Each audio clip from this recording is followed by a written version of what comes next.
took the bomb.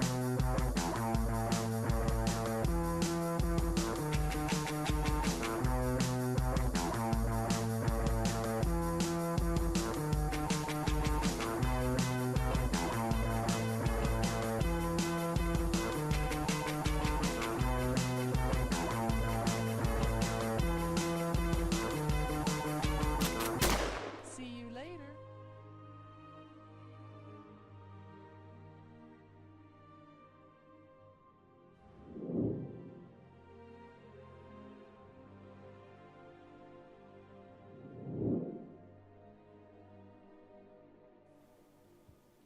So, fun fact, the only reason why Pause Your Game even exists is because someone I met on a video game saved my life, and a rescue dog gave me an actual reason to stick around for it. So, what's Pause Your Game? Well, let me take you back to 2013. My grandmother had just passed away, and she wasn't just family, she was one of the good ones. The kind of human that gives you unconditional love even when you're being an absolute asshole. Losing her didn't completely break me, but it knocked the joy out of the room for a while. I wasn't spiraling yet, but I was definitely sad, numb, floating through my days like a background NPC. And somewhere in that slow emotional freefall, a friend, probably sick of watching me vibe with the void, sent me a rescue post. A miniature schnauzer named Sophie. She looked like she'd been through some shit and wasn't going to judge you for yours. Like a Fallout companion you stumble upon by accident, and then she becomes the entire reason you finish the whole game. I didn't hesitate in contacting the rescue for a meet and greet. We met, she sniffed me, decided I wasn't a total lost cause, and that was that. Instant co-op partners. Life started to feel less stupid. For a few years, I had the illusion of stability. Sophie, a decent business, a loving partner. I had almost convinced myself I was functional. And then one morning, I woke up in pain so bad I thought I was dying. And it turns out I kinda was. My appendix decided to yeet itself out of existence. I had emergency surgery. The recovery was awful. My brain chemistry went full-blown clown mode, and depression slithered back in, but this time it brought friends with it. I stopped eating, I lost weight, I pushed people away, friends, partner, family. My business went downhill faster than a League player's MMR after a losing streak. But Sophie, she stayed. Constant. My stability. The only living thing that didn't make me feel like a complete disappointment. And then, because life is like a roguelike with no save points, Sophie got sick. Not we'll get through this sick. I'm talking about a rare autoimmune blood disorder where her white blood cells turned on her like a bad Among Us round. Her organs started to fail. Her body was shutting down. And one morning she looked at me like, hey, I'm done. You don't have to keep me here for you. So I did the thing. The one thing you never want to do. I held her. I told her she was the best decision I ever made. And I let her go. And that's when I cracked. I stopped pretending, stopped functioning, stopped wanting to exist, and in a perfect storm of grief, guilt, and hopelessness, I made a plan. I figured the best way to say sorry for failing, for losing everything, for existing, was to not exist anymore myself. So I did what any catastrophically broken person does when they have absolutely nothing left. I texted goodbye to a buddy I had met on World of Warcraft because I wanted someone to know, even if it was a battleground buddy from 2006. He knew. He knew. He called my family and they found me. And the next thing I know, I'm getting the you're either going to a psych ward facility voluntarily or we'll helicopter you in there like it's a Call of Duty extraction talk. I called up another gamer friend who had been through his own battles, and he hit me with one message that stuck with me. Sophie wouldn't want you to give up. She'd want you to save more dogs like her. So I chose door number 1. I spent 12 days in a psych ward learning how to not kill myself again, and then 2 months in a treatment facility learning how to live, finding purpose, if you will. Day 1 at the treatment center, I walked into the main group therapy room, and on the wall I see an urn. I walk over, and there's a photo of an Australian Shepherd with a plaque underneath that read, "In loving memory of Sophie." And no, it wasn't exposure therapy. I made a pretty big scene about it when I saw it, because what the fuck are the odds that the one treatment center in all of the United States had a therapy dog named Sophie that passed away who helped patients like mine did for me?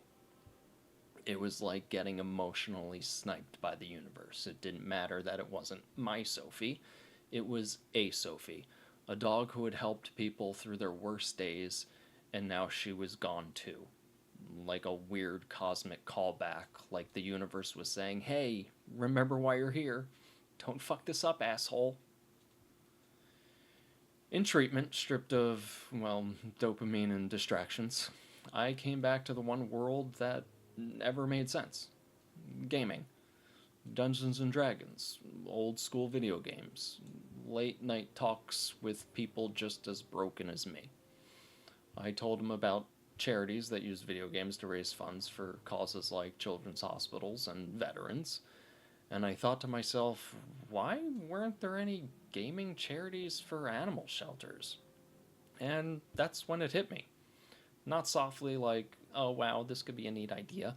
No, it hit me like democracy hits a helldiver. And boom, PawsYourGame was born.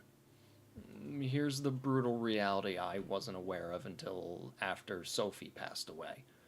Every year, millions of animals enter shelters across the United States, and a heartbreaking portion of them, they don't make it out alive, especially in municipal shelters. The ones that have to take in every animal, even when they're out of space, out of staff, and out of options. They're overcrowded, underfunded, understaffed, and haunted by the label kill shelter. That label, it scares people away, let's be real. Dogs like Sophie, they don't get their second chance. When I adopted Sophie in 2013, she'd been pulled from a municipal shelter by a private rescue. If that rescue hadn't stepped in and paid for Sophie's medical care at the time, Sophie would have been another statistic. That same year, 2.7 million animals were euthanized in the United States alone, and not all of them needed to be. Let that sink in. No Sophie, no PawsYourGame. Just another missed connection under broken systems and overcrowded cages. But you know who understands what it feels like to be unwanted, dismissed, or thrown away? Gamers. Look, we're not exactly society's favorite group of people, but we stick around. We show up even when no one else does. We know what it's like to feel broken, ignored, or like you don't have a place. So when we do care, we show up with everything. There are 220 million gamers in the United States. If 5% of us volunteered, donated, or even advocated for local shelters, we could end shelter euthanasia. Not someday, now. And we already are, or at least making somewhat of an impact. Since launching PawsYourGame, the gaming community, the very one society loves to mock, has raised close to $100,000 for shelters and rescues in our partner network. We helped launch a mobile vet clinic, helped countless homeless strays, pets that wouldn't have had a chance at adoption otherwise. We kept hospice dogs comfortable in their final days. We helped spay and neuter pets that streamers rescued and assisted with medical emergency bills when our own community needed it the most. And Sophie?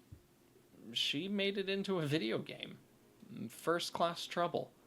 You could unlock her face as a Twitch drop. My dead dog became digital loot. Tell me gamers don't make magic out of grief. This isn't about saving animals. It's about remembering that no matter how broken, fucked up, or villainized we feel, we're capable of doing something good.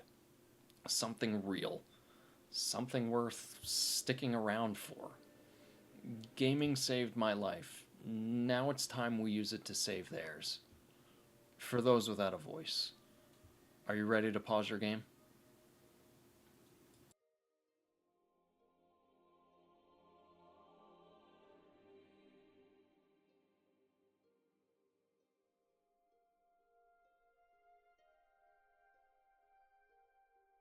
Hello and welcome pet battlers and Warcraft warriors from across Azeroth. You've tuned in live to the World of Warcraft Pet Battle PvP Tournament North American Finals, where strategy and cuteness collide in glorious PvP fashion. I'm Dragons After Dark, your play-by-play analyst for today's showdowns. I'll be breaking down the action as it unfolds, turn by turn, swap by swap, cooldown by cooldown. And I'm Lex Rance, your color commentator, here to add that extra sparkle of chaos and hype. Whether it's a clutch dodge or a devastating crit, I'll be here for the drama, the memes, and everything in between. We've got an exciting bracket ahead, and by the end of today, only one tamer will rise above the rest and move into the World Finals on July 5th to compete for the coveted custom trophy designed just for this season of the Pet Battle PvP tournament. We will be doing giveaways as well after our break. And remember, this stream also supports Pause Your Game. So not only are you witnessing some epic battles, you're also helping real-life pets find homes and healing. Pause Your Game's mission is to save sheltered animals from unnecessary euthanasia by harnessing the collective power of the gaming community. Through innovative campaigns and partnerships, they turn gaming into a force for good, supporting underfunded shelters and promoting animal welfare. Use !PYG in chat to donate. All right, get cozy, grab your favorite companion, and let's dive into the action. The world champion of this tournament receives a one-of-a-kind, custom-made trophy themed around the current World of Warcraft season. Season 2's trophy features the G99 Breakneck and Undermine with the mechanical gorilla and dino pets. Plus, all competitors earn an exclusive, custom-made enamel pin featuring this season's artwork. These pins cannot be obtained any other way. They are truly exclusive. Thank you, Dragons. Let's meet today's competitors from across North America. We have Deevus, Woxbc, Gooskaffur, and Lobombre. Starting out, we have Deevus, has been playing World of Warcraft since January 2005. And Deevus is a real-life beekeeper. So they have over 5,000 pets. So clearly they know how to tame an animal. We also have Woxbc. Wox started playing over in Burning Crusade. Their favorite pet is the cobbleshell. They do also still maintain and feed their neopets. So you know they love an animal, even the virtual ones, and they're taking good care of their babies. That'll be our first matchup. Our second matchup is going to be Gooskaffur versus Lobombre. Gooskaffur really loves a lime roboclicker. Adorable choice, by the way. They are quite a clicker. They can click a mouse over 120 times in under 10 seconds. So if this becomes a game of speed, they're going to devastate the competition. We also have, of course, Lobombre, who hates a rebellious imp, but is a big fan of the Karaji Guardling. They have started collecting their pets way back in 2020. They have over 350 wins. They have 350 wins short of the 5,000 PvP battle wins achievement. What an exciting lineup. I'm so excited to see these people play and see all of the pets go head to head. Yeah, it's going to be fun because in our first matchup, Woxbc is our incumbent NA winner from last year. So Deevus is going to have a battle on their hands. our match structure overview today is that before the match, both players are going to select 12 picks or 12 pets to form their initial pool.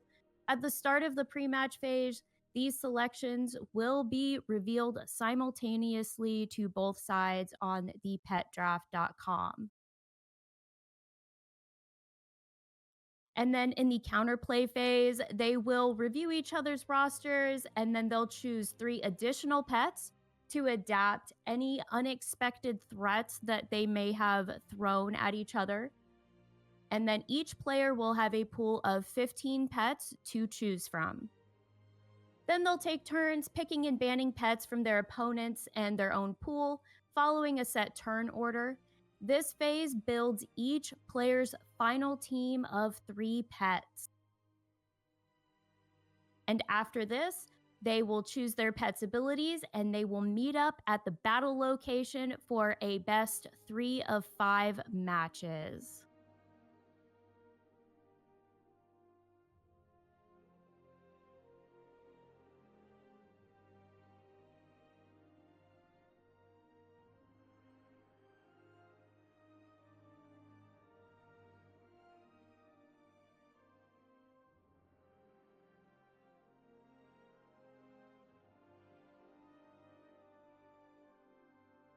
Well, I'm very excited for our first matchup. This is going to be Deevus versus Wox. So we have the Beekeeper versus the Neopets Keeper, and I love the, having our pets in World of Warcraft and outside of as well. Absolutely. And between the two of them, so Deevus's most used pet is the Fell Afflicted Skyfin, and I have a personal place in my heart for this one. I loved using it in some of my early PvP matches in Battle for Azeroth, because what it does is it's a cool combination of you throw a damage over time effect, a damage over time effect modifier with wild magic, and then you force swap them out to go and perish on the back line. So I can completely understand having that pet as a favorite. Oh, that's so fun. I haven't done a ton of PvP pet battling myself, but I love the way that the different abilities can interact really well together and give you like a super intense explosion of damage.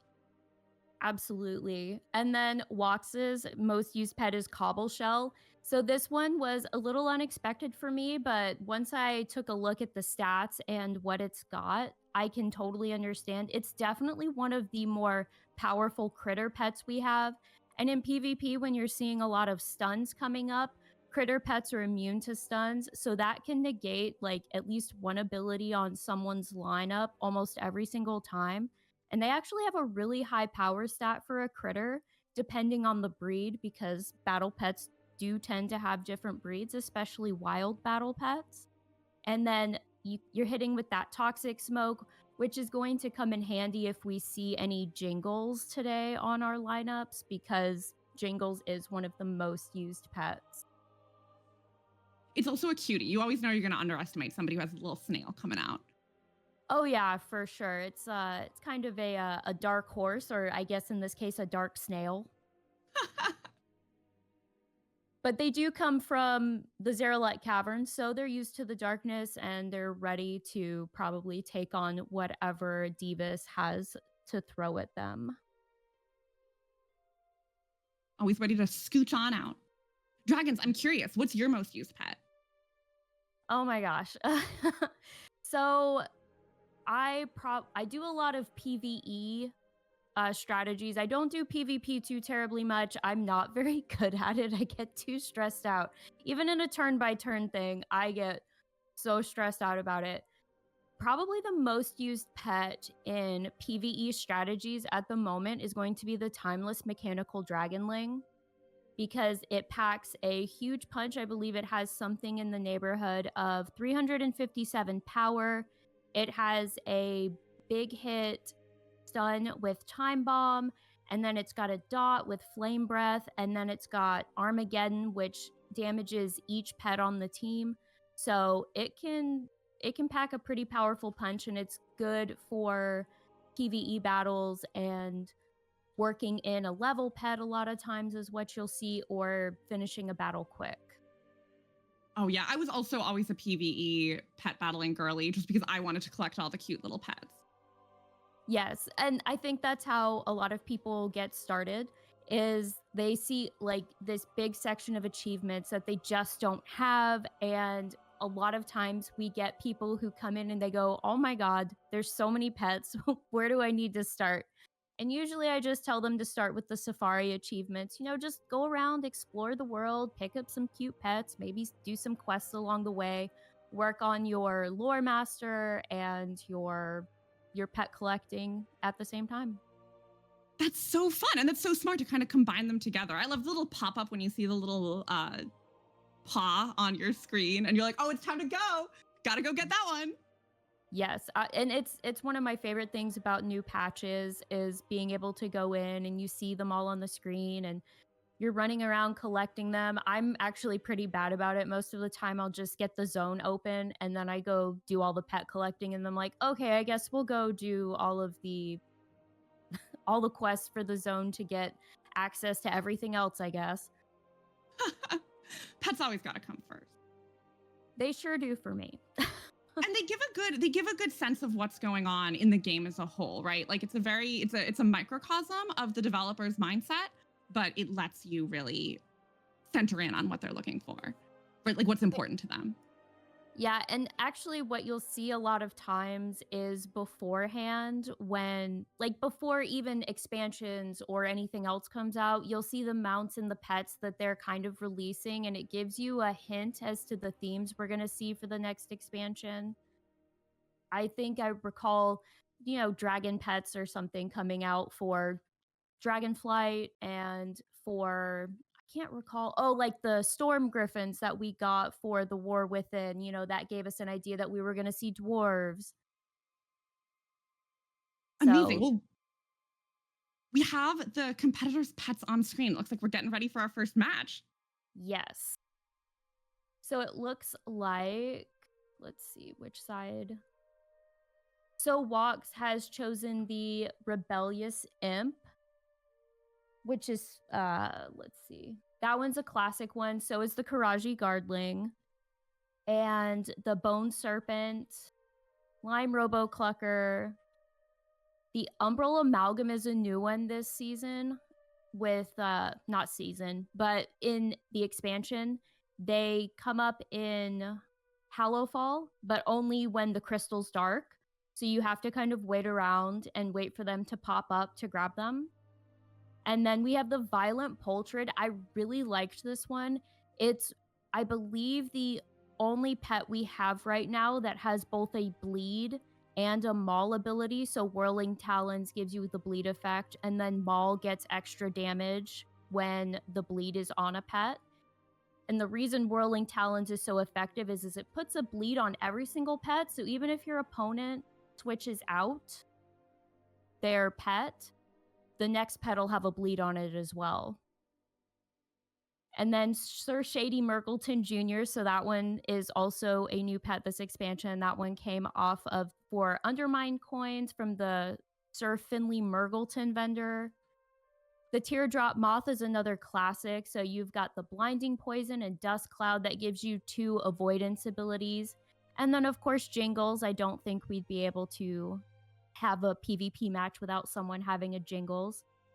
The Fledgling Warden Owl, that one's a big powerhouse for flyers. So they do Call Darkness and Nocturnal Strike.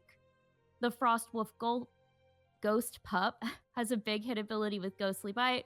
And then it looks like both of them have Cobble Shell. So we're going to see maybe some Cobble Shell on Cobble Shell action. Wox is inspiring because that's Wox's favorite pet, the Cobble Shell. Yes. And let's see. On Deevus' side, we have Hearthy. So that's the pet that you get for collecting 1,000 unique pets, and it doubles as a Hearthstone.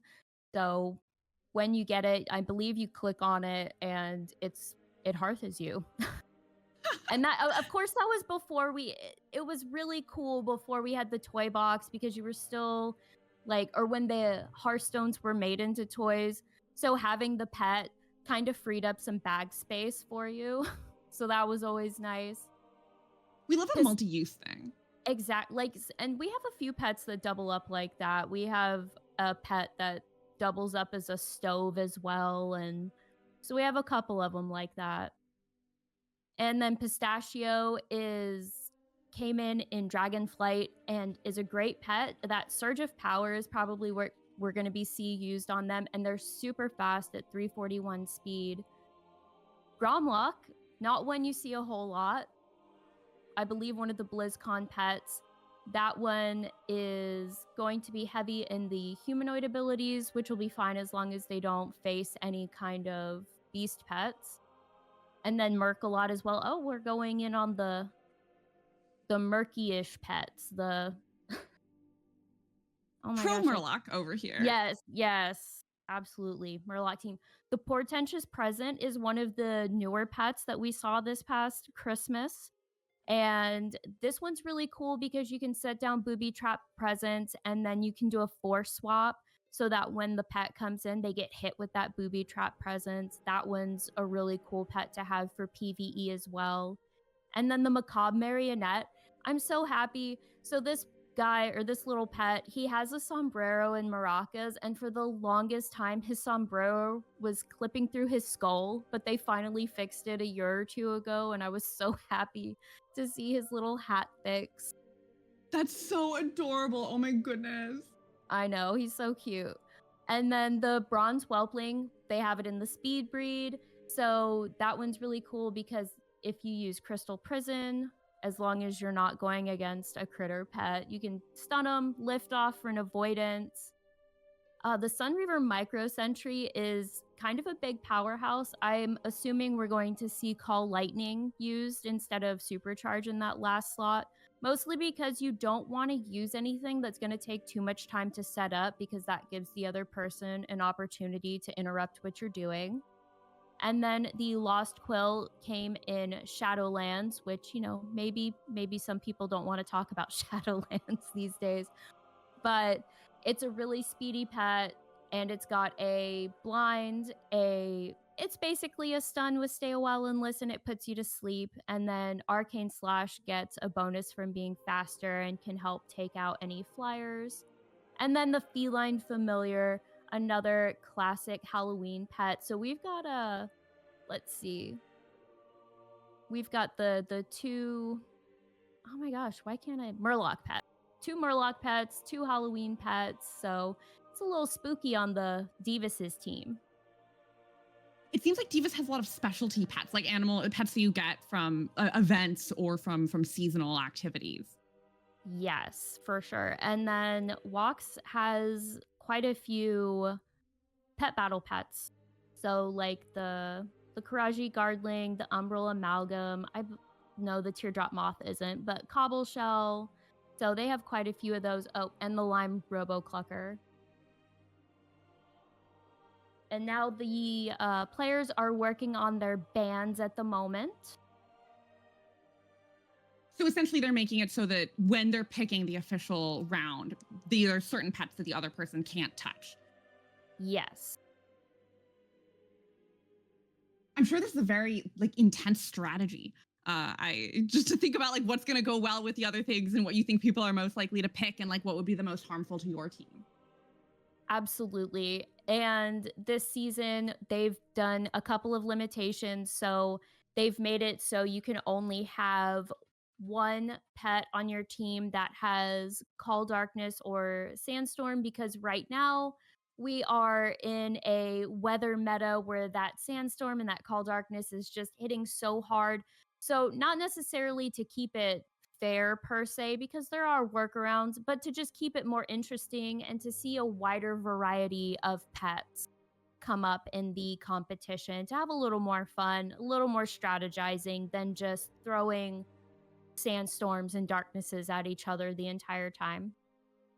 Oh, and it looks like we got our first lock-in with Hearthy, so we're officially seeing a little Hearthstone action. Yes, so that one will be nice with the portal, so you'll be able to swap out a pet after maybe you've put wild magic on them, which is a damage modifier. And then Wox's first pick is the Mechanical Pandaren Dragonling, a classic, right? So you get Decoy, which will block 2 attacks. You get Thunderbolt, which is going to do some team damage, and I imagine we're going to see Breath used, maybe Flyby if we're looking for a little extra damage. And then Deevus' second pick is Pistachio. So again, we've got that really big hit from Surge of Power. He's super fast. We might see the heal used with Nutrition. It's not like a super awesome heal, but it's decent. But more than likely, with everything going on, it's going to be Nut Barrage and probably Feral Claw Storm for that dot as well, because Pistachio is already pretty speedy, so we don't need Powerball to make them faster. All right, Wox is set to add a pet. Dun, dun, dun. Oh, and it looks like Jingles is out of the running. Just really quick, you mentioned that Jingles is really powerful. Is there a reason that Jingles is especially in the meta right now? So Jingles is in the meta primarily because of the speed. So at 345 speed, they're really, really fast, and they don't have a lot of health, but depending on what you're fighting, you could pick Feathered Frenzy, and that'll turn the pet into a flying pet for 1 round, I believe. So you can switch it up so that you're not getting hit too hard by mechanical abilities. But more than likely, it's to put down Booby Trap Presence, because that means anytime the other team has a pet switch in, they're going to get hit by those Booby Trap Presents. And then you can either go with Gift of Winter Veil for the big hit or Feed for a heal. And then I'd probably say Pounce in slot 1 just because Huge Fang has a 1 round cooldown. Speaking of flying pets, it looks like the Teardrop Moth is in as well. Yes. So that one I believe only has 1 breed, but it's super good because Blinding Poison blinds the other team for, if you're faster, it means you're getting 2 rounds of a blind, basically, because they're going to be blinded the round that you go, and then they're going to be blinded the next round as well. And then they also have Dust Cloud, so you can kind of stagger Blinding Poison and Dust Cloud and then hit with Focused Beams between. I wouldn't say we're going to see Slicing Wind used just because it's such an RNG ability, and Focus Beam is a building ability, which means it gets more powerful the more you use it. Ooh, and it looks like we're going to see the little sombrero because the Macabre Marionette is in. Look, I love that little guy. He just sits there and he is always dancing, always rocking out. And, oh, wait, did we switch to the Violent Poultrid? Oh. Ooh, we got another little flying guy. We sure do. So like I was talking about with the Violent Poultrid, that one is really good because it does the team bleed with Whirling Talons, and then pretty much no matter what, you're going to be able to get Maul as long as the other pet doesn't have any kind of dodge ability or blind ability like Teardrop Moth. And then I imagine we'll see Peck used because, again, Slicing Winds has that really RNG 1 to 3 hits. And knowing like my luck in PvP, I'd always just get 1 hit with it. So Peck is definitely the better way to go because it's a static damage ability, so it does the same damage every single time. By the way, if you're looking at this, the way that we're doing the picks and the bans and you're thinking it's really cool, this was actually designed specifically for pet battle tournaments. And if you want to host your own your own game with friends or guildies, you can use this website. It's available at pet-draft.com. It's actually a lot of fun. I got to play with it beforehand, and I'm like, okay, this is actually really cool. Like, I thought it was just going to be, okay, pick these pets, ban them, let's go. But it's more in-depth and more interesting than that. So it was actually kind of fun to play around with. And also not to be obsessed with aesthetics, but it's just really pretty. Like, I think especially when you're, doing things like this, it's easy for them to kind of just start to feel like spreadsheets, basically. And this is actually very fun and interactive and exciting. It does. And for PvE, we use there we go. We've got our final pet, the Rebellion Imp for Woxbc, and that is our matchup today.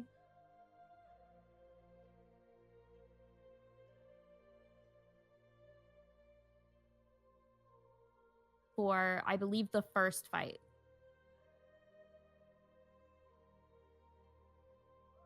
So it'll be the Mechanical Pandaren Dragonling, the Teardrop Moth, and the Rebellious Imp for Woxbc, and then Hearthy, Pistachio, and the Violent Poultrid for Deevus.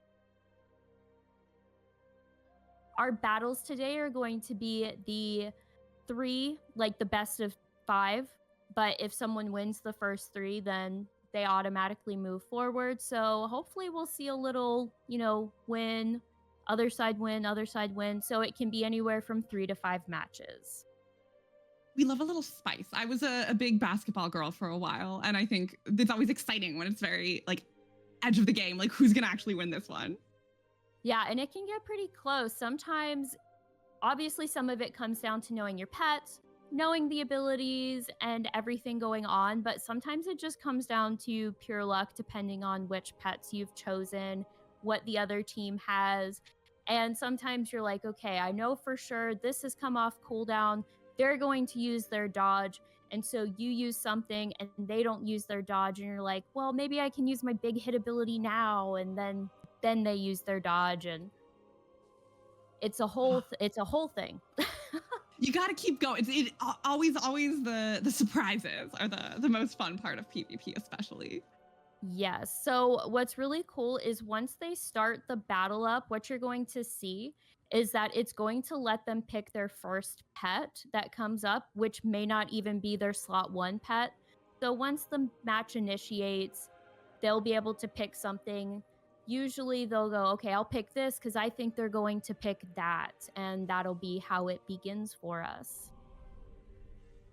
Ooh, the battle is starting. Here we go. All right. So we are watching from Deevus's perspective, and this is where they get to pick which pet they are going to pull up first. And it looks like it's Hearthy versus the Imp. Yeah. So this is going to be interesting. So probably So what the Imp will do is they'll put on Immolation. Oh, Hearthy dodged. So just like I said, they put the damage modifier on and then they poured it out, but so did the Rebellious Imp. So now we have a pet on the back line who's doing damage to Pistachio, but Pistachio is going to be taking weak damage from that because it's a critter pet, so it takes weak damage from those abilities. And probably what we're going to see here is Deevus is trying to get the dots up on the other pet, but like I said, the Teardrop Moth just has those abilities where you can stagger the blind and the dodge on someone. Ooh. One thing that's very interesting about this is it feels like people are swapping pets significantly faster than whenever I would do my PvEs, I would just basically let one pet go almost to 0, but we're bouncing around a lot and doing a lot more strategy.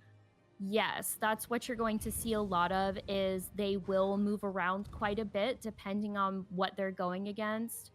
So here you're not going to see as much just letting a pet sit in and die unless they are already almost dead. Is pretty much what you're looking for here. If someone dies, it's a tragic accident. It's not a normal part of the game. Yes. Oh, we got bird on bird. This is so exciting. It does kind of like the Violent Poultry does kind of look like a mech pet, but it is actually a flyer, even though I don't think it can fly. So it comes from Zereth Mortis, and it was probably one of the pets I was most excited for coming out of there. And unfortunately, they were only able to get one of those dots on because the Mechanical Pandaren Dragonling had decoy up, and we have our first feint of the match with the Violent Poultrid. Oh my goodness, the tragedy of her. I know. And then we're going to try and take out the Mechanical Pandaren Dragonling. And what you're going to see a lot is that people choose mechanical pets and undead pets a lot because you do get that resurrection round where they come back. but it looks like this might be it for the Mechanical Pandaren Dragonling this round. And Wox is back in with the Teardrop Moth, and unfortunately, even though Pistachio does have that 341 speed, the Flying Pet still has its flying buff, so it is faster. So Moths are fast. Yeah. Well, all the flying pets get a 50% buff to their speed as long as they are above 50% health. So that's why a lot of people like using the flying pets, but it is a problem if you come up against a magic pet. Unfortunately, the Teardrop Moth has those double, it's got the blind. And there we go. The first match goes to Woxbc, our NA winner from last year. Excellent showing from both, though. That was so exciting. The different, interactions moving so quickly was very fun. Yes, absolutely.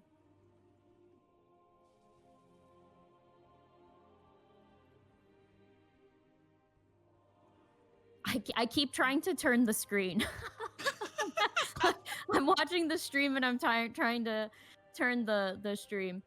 And yeah, pretty much the only way you're going to beat out a flyer that's above 50% health is with another flyer that's above 50% health that's faster, especially when you've got the Teardrop Moth who has the blind and the dodge.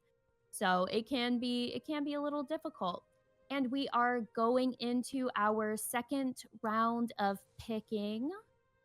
And we're grabbing the Rebellious Imp again. Right back on Team Imp. Yes.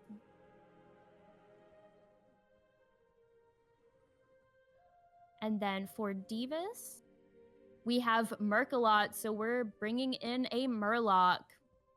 Oh, nope, Cobbleshell. Nope, committed on Merkalot. No, oh. And interestingly, it does look like the Teardrop Moth was quickly banned, so we did not want to face that one again. Yeah, no, it's that one's pretty difficult to get past, especially when you're doing a lot of switching. You'd probably need to try and have a way to kill it on the back line, or again, like I said, have a flying pet that's faster than it, that's going to do some kind of magic ability.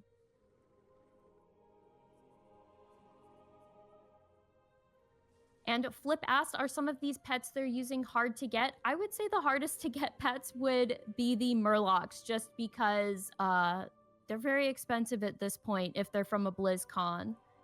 Other pets, not so much. I would say most of the pets on the list are pretty easy to get. Like Pistachio is super easy. You go out, it's a treasure pet, and it's very easy. Hearthy, you do have to collect 1,000 pets. Jingles is a little more exclusive. You have to wait for Christmas. Let's see. Oh, I've got the wrong screen pulled up. That would be why I can't hover over them. I was like, why can I not hover over the pets? Oh, it's Cobbleshell time. Yes, Cobbleshell. Like I said, I was actually surprised to see Cobbleshell as one of the favorites or one of the higher used pets until I got a look at those power stats. Because snails are obviously always going to be very, very slow. So you need big power and or big health behind them to make them worthwhile. And let's see. Yeah, I would probably say the most difficult pets to get are going to be the Murlocs, but some of them are pets that are exclusive to holidays, and some of them are cageable, some of them aren't. There doesn't ever seem to be any rhyme or reason why some pets are cageable and other pets aren't cageable. Oh, we're going double Murloc. I know. Team Murloc. This would be a very pro Blizzard group, I think. Yes. Very much. Let's see, Rebellious, Cobbleshell. Those two probably gonna see some dot action with those, like stacking dots and everything. So that'll be that'll be interesting going against a humanoid team because humanoids have passive healing when they take damage. So, or when, sorry, not when they take damage, when they deal damage. So that's one of the reasons why the Rebellious Imp is so popular, because even if it takes any damage, when it has Immolation up, it's doing damage from the back line after it portals out. And at that point, every time their Immolation hits, they're getting a heal. Another thing I'm noticing is that both the Gromlock and Merkalot are resistant to Critter, and I wonder if that's partially to counter the Cobble Shell, especially since Wox does like the Cobble Shell so much, obviously. Might have been, but the Cobble Shell doesn't have any Critter abilities, so it's based on the abilities, not the family. So like so Cobble Shell has a mechanical ability with Toxic Smoke, and then Rock Barrage is an elemental ability. So those are, if they're going the dot route. If they're going perhaps the bigger hit route, you're going to see Stone Rush, which is also elemental, and then Ooze Touch, which is magic. And then I don't think that they'll use Stone Form just because that does a heal where you can't perform any actions or swap out during it. And you don't really want to get stuck for 3 rounds not being able to do anything. So you'll probably see them attack and then shell rush if they can live that long, which depending on what the other team has, we'll just have to see. Although it will counter Gromlock's Clobber because Cobble Shell's a critter pet and they're immune to stuns. Ooh, very smart. Yes. And then the Umbral Amalgam, again, that's the pet you can get in Hallowfall when the crystal is dark. And it's going to be interesting to see what they have picked for this one. I would... Because we do have one pet right there with Call Darkness, and they are allowed 1 pet each with those weather abilities, either Call Darkness or Sandstorm. So I'm not sure, because if there's anything on the field, cleanup would be nice, but Void Portal is going to get them out of there, but that's at the cost of some health. And then Soul Rush and Call Darkness are both big hit abilities. And our final pet chosen is the Feline Familiar, who is also a Call Darkness pet, and that is going to be our next matchup. I love that the Murlocs have a kitty. That's how I'm envisioning the story behind this team right now. Yes, just 2 Murlocs out. They're out going to go do battle, and then just the random cat is like, here's the cat distribution system for you. Literally, which very classic for this as well. We love a little adopted animal. Yes. And then the Feline Familiar is really cool. I love it. It's got the glowing green eyes. It comes with a little witch's hat. And then when you mount up, it mounts on a broom and flies along beside you. Probably not with dragon riding. It's probably too quick for that.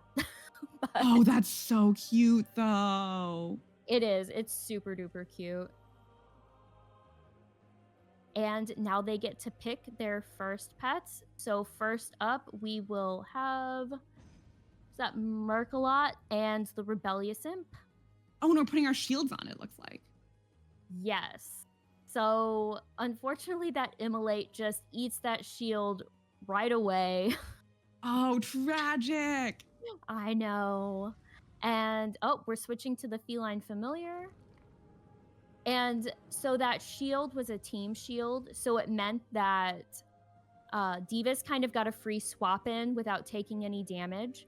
And yes. And they've put Stone Skin on, which is going to help mitigate some of that Immolate damage. And they're using Pounce, I believe.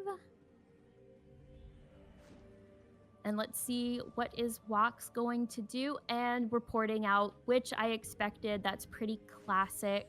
And we're bringing in Cobble Shell, which is probably going to have Toxic Smoke, which is going to deal that high damage to the beast pet. The question is, are we going to be able to kill off Cobble Shell before Cobble Shell? Oh, we swapped. Oh, looks like Cobble Shell's piecing out. Time to get Umbral Amalgamation out.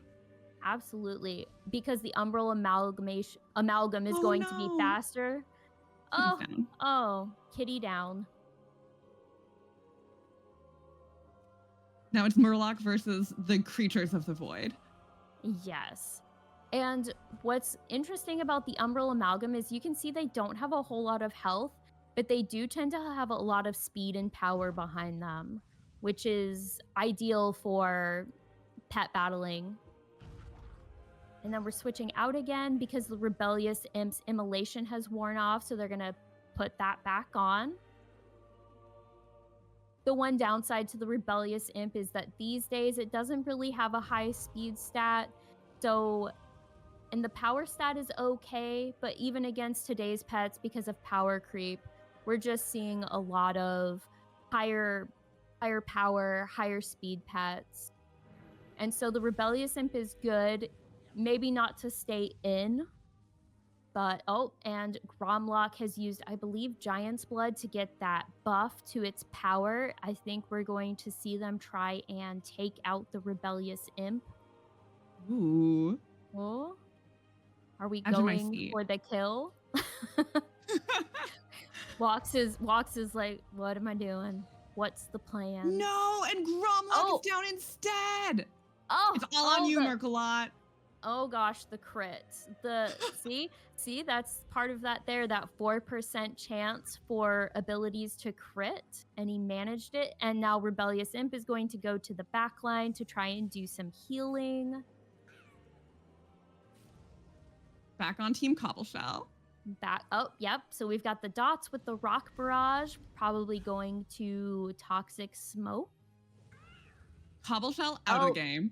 Out of the game. Unfortunately, that also means that Merkalot is stunned for a round with that. I forget what the ability's called, but yeah, it gives you it stuns you for a round because it does that big hit. And Cobbleshell gave his life, but valiantly for his team. He sure did. That was pretty good. Not quite as much switching as that first match, but that was still a really good matchup. Yes, the Valiant Snail. And this means that this next round is really do or die for Deevus, because if Wox wins another, then Wox has won the round. Or the game, excuse me. Yep. Oh, and the Murlocs do have those animations that you saw. So when he did that call, like that lightning ability down right there, it will do that animation as its idle animation as well. That's so fun. I really live for the cute little pets are genuinely probably my favorite thing in this game. Like just looking at them and like looking at all the cute little things they do fills me with more joy than I can put into words. Oh, they're a ton of fun. Like I absolutely love them. I got started on them in, oh my gosh, I don't know.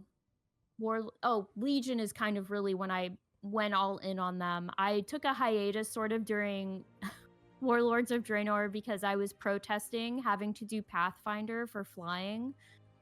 I was irritated about that. I love that. Stick to your guns.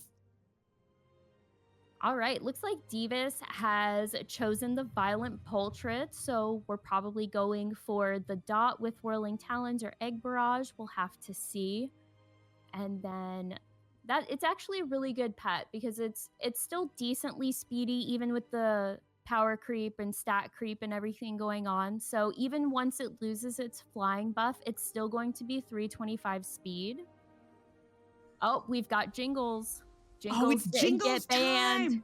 It is Jingles time. Oh, I've been so excited since you said you always see Jingles. I want to see Jingles in action.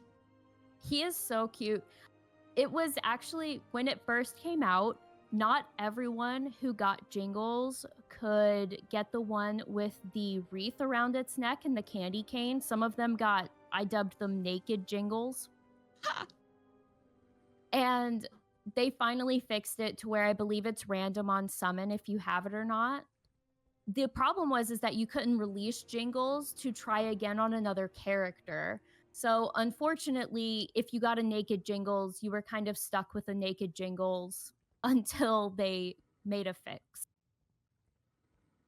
And then now it's Deevus's turn for the Cobble Shell. We had Deevus that is on fighting Wox with their own beloved. Yes.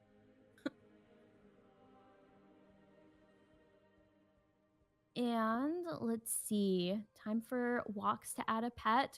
I thought we were going to have a Christmas team because Deevus started with Portentous Present and then switched to the Cobble Shell. So we'll have to see.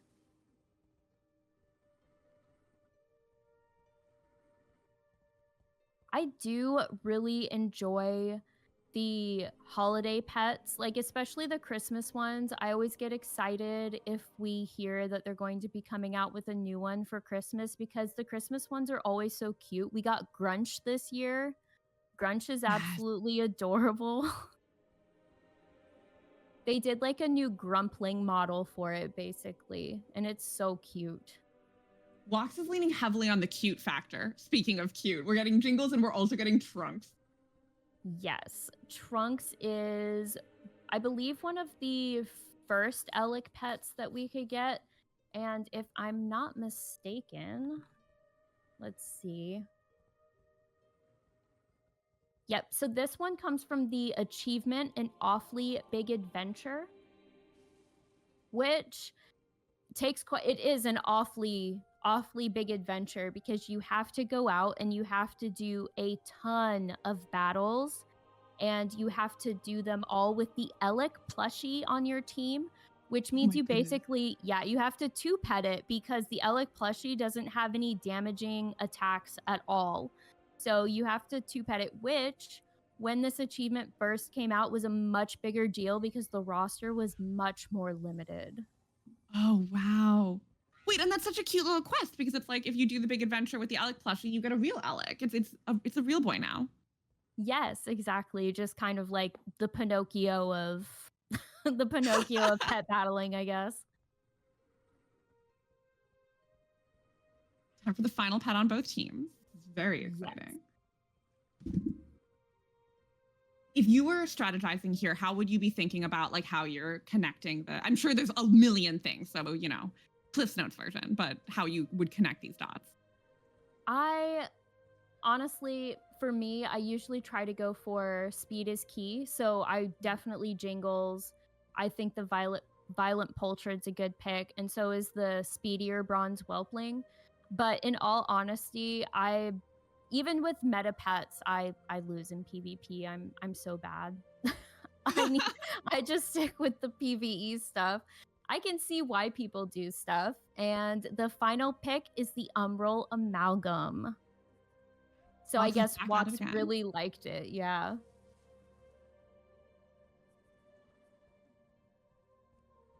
This is going to be exciting. Deevus has to pull out the win here.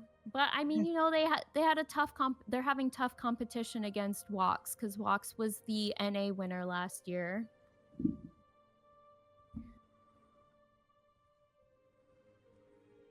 Now, what'll really be interesting is if Wox and Gooskaffur end up meeting for the NA finals today because Wox beat Gooskaffur last year for the NA finals, and Gooskaffur is they haven't lost a single match so far this season. So wow. I know that's going to be super interesting if we see that come up. But obviously, Wox has to beat Deevus first, and then Gooskaffur has to go against Lobombre. So we'll see.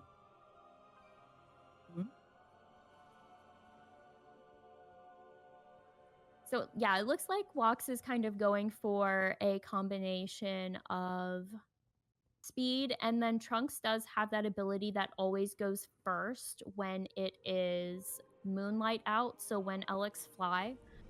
The biggest problem with when Elecs fly is I believe it only has a lower than 100% hit chance, so that one's a little bit of a gamble. All right, and it looks like we are starting with the Bronze Whelpling and Jingles. And Jingles predictably put up those booby trap presents, have to get that done first.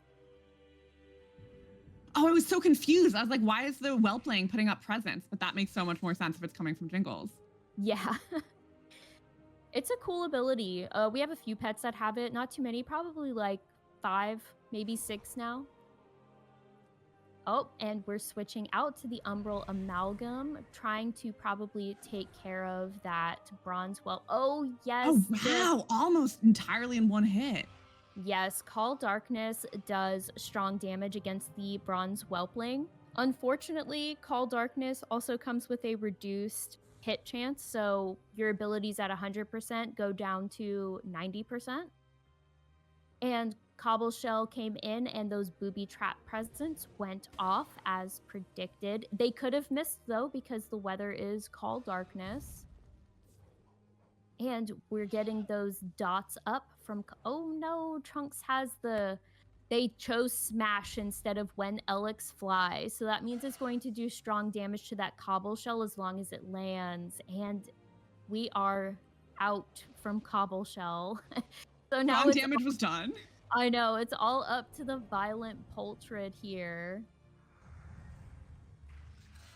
I believe in the Violent Poultrid. And it has, yep, strong damage from Moonlight. And that was a good move on Wox's part. And we're going to see because Deevus has lost their flying buff. So Jingles is faster, but both of Jingles. Oh, wow. That was quick from Jingles. Oh. And then the Gift of Winter's Veil takes out the Violent Poultrid, and that was 3-0 for Wox. Congratulations to Wox and Deevus. What a good game. That was so fun to watch. Yes, as Flip said, jingle all the way, quite literally. That was a good matchup. Like, the switching kind of calmed down after the first match. There was a lot of switching going on. It was kind of hard to keep up with. But then we got to the second match. It calmed down a little bit. We definitely saw that the Teardrop Moth was like, no go. We're like, we're not dealing with that one again. Oh, yeah. And then the third match, you saw the reason now why Jingles is chosen so much, that it's so powerful because you've got that field effect with the booby trap presence. You've got that big hit ability with the Gift of Winter's Veil.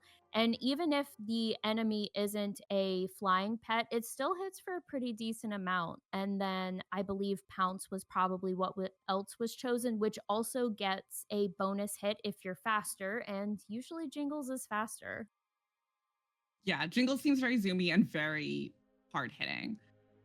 I'm a little curious. I did notice that Wox specifically did switch out pets a lot. Is that more from the makeup of the team that they set up, or is that a personal strategy?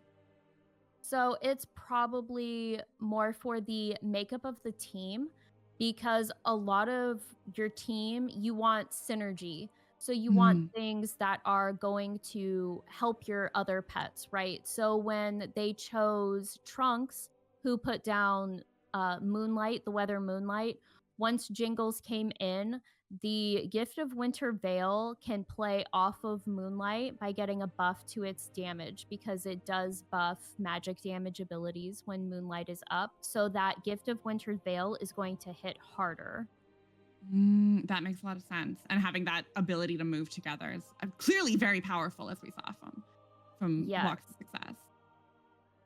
Yeah, so a lot of teams are going to be things that help play off of each other.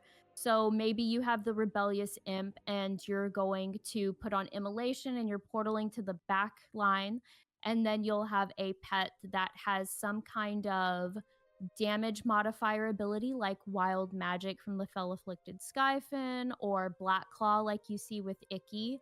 That's why Black Claw was so powerful with Flock, is because it adds a flat damage amount to all of your hits, so that Immolation's going to hit harder, all of your dots are going to hit harder. So you really like to see that kind of team synergy between the pets. Yes.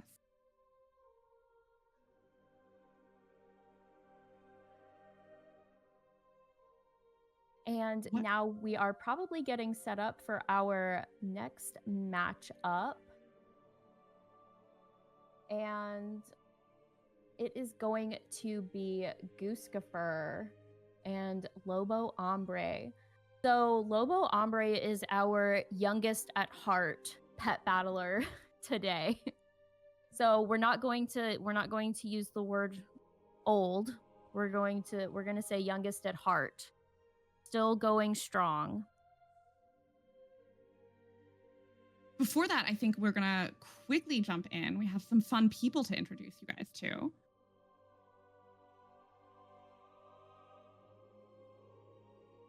All right. So just a reminder that today's live stream is in support of an amazing cause, Pause Your Game. Pause Your Game was born from a rescue that went both ways. After losing his rescue dog, Sophie, the founder hit rock bottom and tried to take his own life. But it was gamers, friends he met online, who stepped in and saved him. That moment sparked a mission. Now, Pause Your Game turns gaming into a force for good, rescuing shelter animals from unnecessary euthanasia. Through charity streams, tournaments, and campaigns, they unite the gaming community to fund life-saving rescues, support shelters, and give pets and the people who love them a second chance. Next up, we have the man who's been combing through applications, chatting with new faces, and making sure every player who joins Valor feels like they found their home.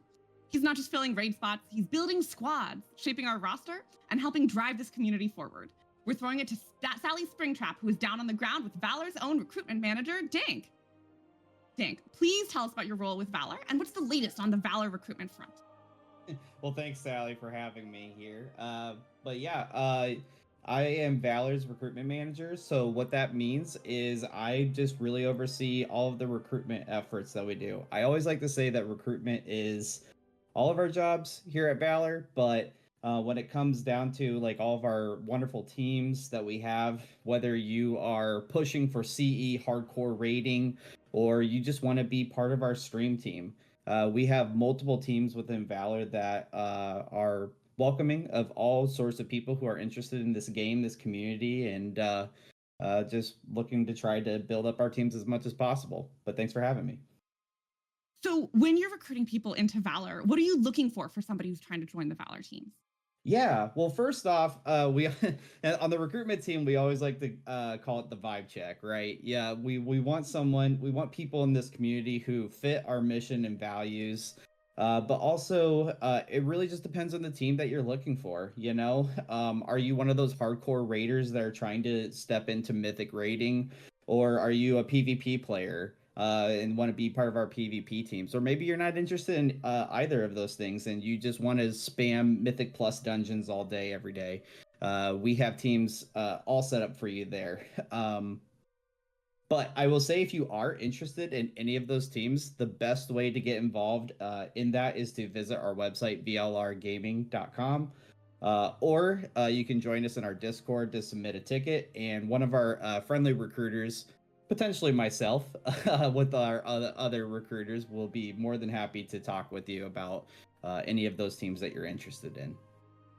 Amazing. Thank you so much, Derek. It was so fun to talk with you, and hopefully some people will find their beautiful homes in Valor. That's right. Well, yeah, thanks for having me, and best of luck to the contestants today on the Pet Battle Tournament. I've been pretty impressed with it so far. It's been a lot of fun, so thanks for having me. Thank you so much for being here. And speaking of our next competitors, this is now going to be Gooskaffur versus Lobombre.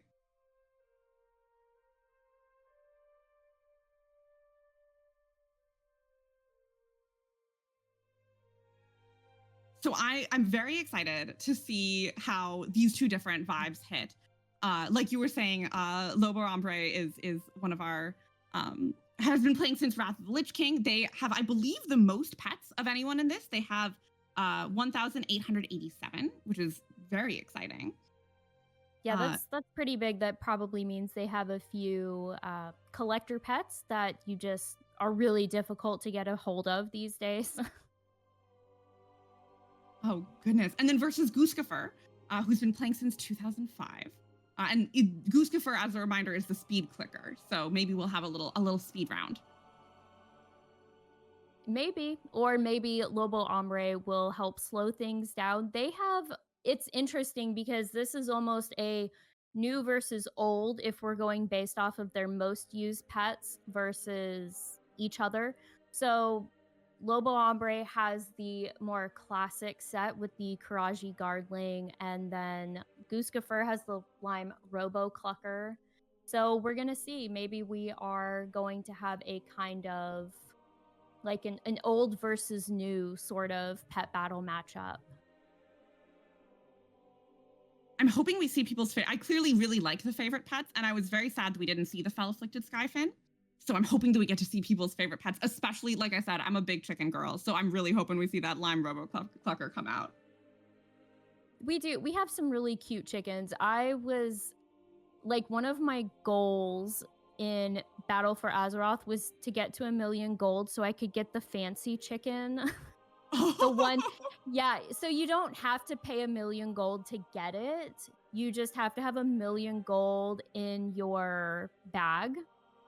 And that's the only way the chicken will deign to join your roster, is if you have 1,000,000 gold on you. Oh my goodness. And also, as a reminder, people are playing for big things. You got the cute little trophy that people are making, or the trophy that was made specifically for this tournament. And everyone also gets their fun pins, which you can only get by being in this tournament. Yes, so this year's trophy is just as awesome as the one from season 1. So season 1 had the little griffins in it, and then this one has those cool mechanical pets, and then your breakneck rider in there. And what's interesting is, I believe, so that's the Crimson Mechasaur. That's one of the pets that you have to collect the dreaded miscellaneous Mechanica to get. You have to get 10 of them for him. I've almost given up on that farm. I'm so tired of running through dumpsters. Like, oh no. It'll be so worth it when you have it, though. I believe in you. Yeah, so I have the Crimson Mechasaur. I think there's 5 or 6 pets that you get with the miscellaneous Mechanica, which is I'm sure even more painful for the mount collectors out there who have to get even more. Yes. Collectors really blow my mind. If anyone in the chat is a collector, yeah, you are the strongest among us. I know. You get some of the people who have been doing some of these for literal years, and I'm just like, you have more fortitude than me. Like, kudos. And back to pick our pets. So it looks like the Umbral amalgamation is a popular pick here as well. And we're seeing that Cobble Shell sneak on up again in Gooskaffur's team. Yes. So like I said, the Umbral amalgams coming out of Hallowfall, it's just because they are speedier, they are more powerful, and the fact that they're a magic pet helps make sure that you're probably going to get at least 2 abilities done before you die, even if they've got big hit abilities for magic pets. So that'll be Dragonkin attacks. It's because the magic pets can't be dealt more than 35% of their health in a single hit. So there's sort of a limit on how much damage you can do to them at one time, and that's what makes them so popular. So the speed, the power, and that magic family racial. And then we are seeing Squally. I actually made a strategy last night using Squally, so it's fun to see them on here. It's going to be interesting to see what kind of moves they're using for it. I imagine Call Lightning, just because you've got that bigger hit weather ability and you get the bonus with Storm Breath. And yeah, like I said, Lobombre, quite a few classic pets. So we've got the Mechanical Pandaren Dragonling, the Karaji Guardling, which is, I believe, their favorite. Yes. I've memorized these favorite pets. I think it's so fun. Oh, okay. So they've got the Nightshade Sproutling and Speed Breed. So my hat has to go off to them for that one, because that one can be so hard to come across these days. And it's usually decently expensive on the auction house, because there's so many breeds for that pet, and the best one is obviously going to be the speed breed because you've got that blinding poison, and you always want to be the faster pet when you have the blind. And that then, makes yeah. And then the Phoenix Hatchling, and then we see the Violent Poultred again. That one's a fun one to kind of see come up. We've got that on both sides. Both sides have the Umbral Amalgam. Both sides have that Bone Serpent. And yeah, so actually kind of a few pets that we see on each side. I think this seems like it's gonna be a fun matchup because it does seem like they have some similar thoughts about how to approach this. Yes, I did get very absolutely. confused for a second because I saw the Umbral Amalgam versus the Servant of Demetos, and I was like, oh my goodness, they're picking the same twice. Also, Yeah. forgive me, I know I tortured both of those names so terribly. No, you're totally fine. There's a lot of pets, and it's WoW, so there's a lot of weird names. And it's one Oh, of yeah. those it's one of those things where they say you can always tell someone who reads a lot because they know words, they know what they mean, but they don't say them correctly. I think of WoW that way. I have probably pronounced so many things in WoW the wrong way until I hear them spoken by a dev, and I'm like, oh, that's how you say that. Okay. Sure. Oh my, yeah, I grew up playing World of Warcraft, so I all of these words are things that I was reading when I was a kid. I just surely did not hear them spoken. Yeah, it's a little easier now that you've got so many dev interviews and everything, and they've got people coming on and talking about stuff, and it's like, oh, that's how that's pronounced. All right. Sure, that's how I've been saying it this entire time. Of course.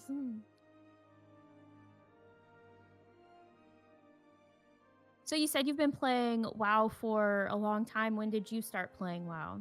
So I started playing WoW when we were in, I think, right at about Burning Crusade, like right when it was switching from classic to Burning Crusade. And I played. I was young, so it was really just kind of messing around. Like I did a lot of walking around because I was like, my character would be walking here. It's no surprise that I turned into a role player after a while. And I played up until right about Cataclysm, and then I took a little break until right before Legion. So I haven't played all of the expansions, and in fact, I missed quite a few very fun ones, and I'm very excited we have Time Walking now to bring those back. Oh yeah, I've been really enjoying like the back-to-back turbulent time ways stuff that they have coming up. It's good for, experiencing the old dungeons. I started playing right near the end of Classic, so I say I'm technically a Classic player, but I didn't play Classic, if that makes sense.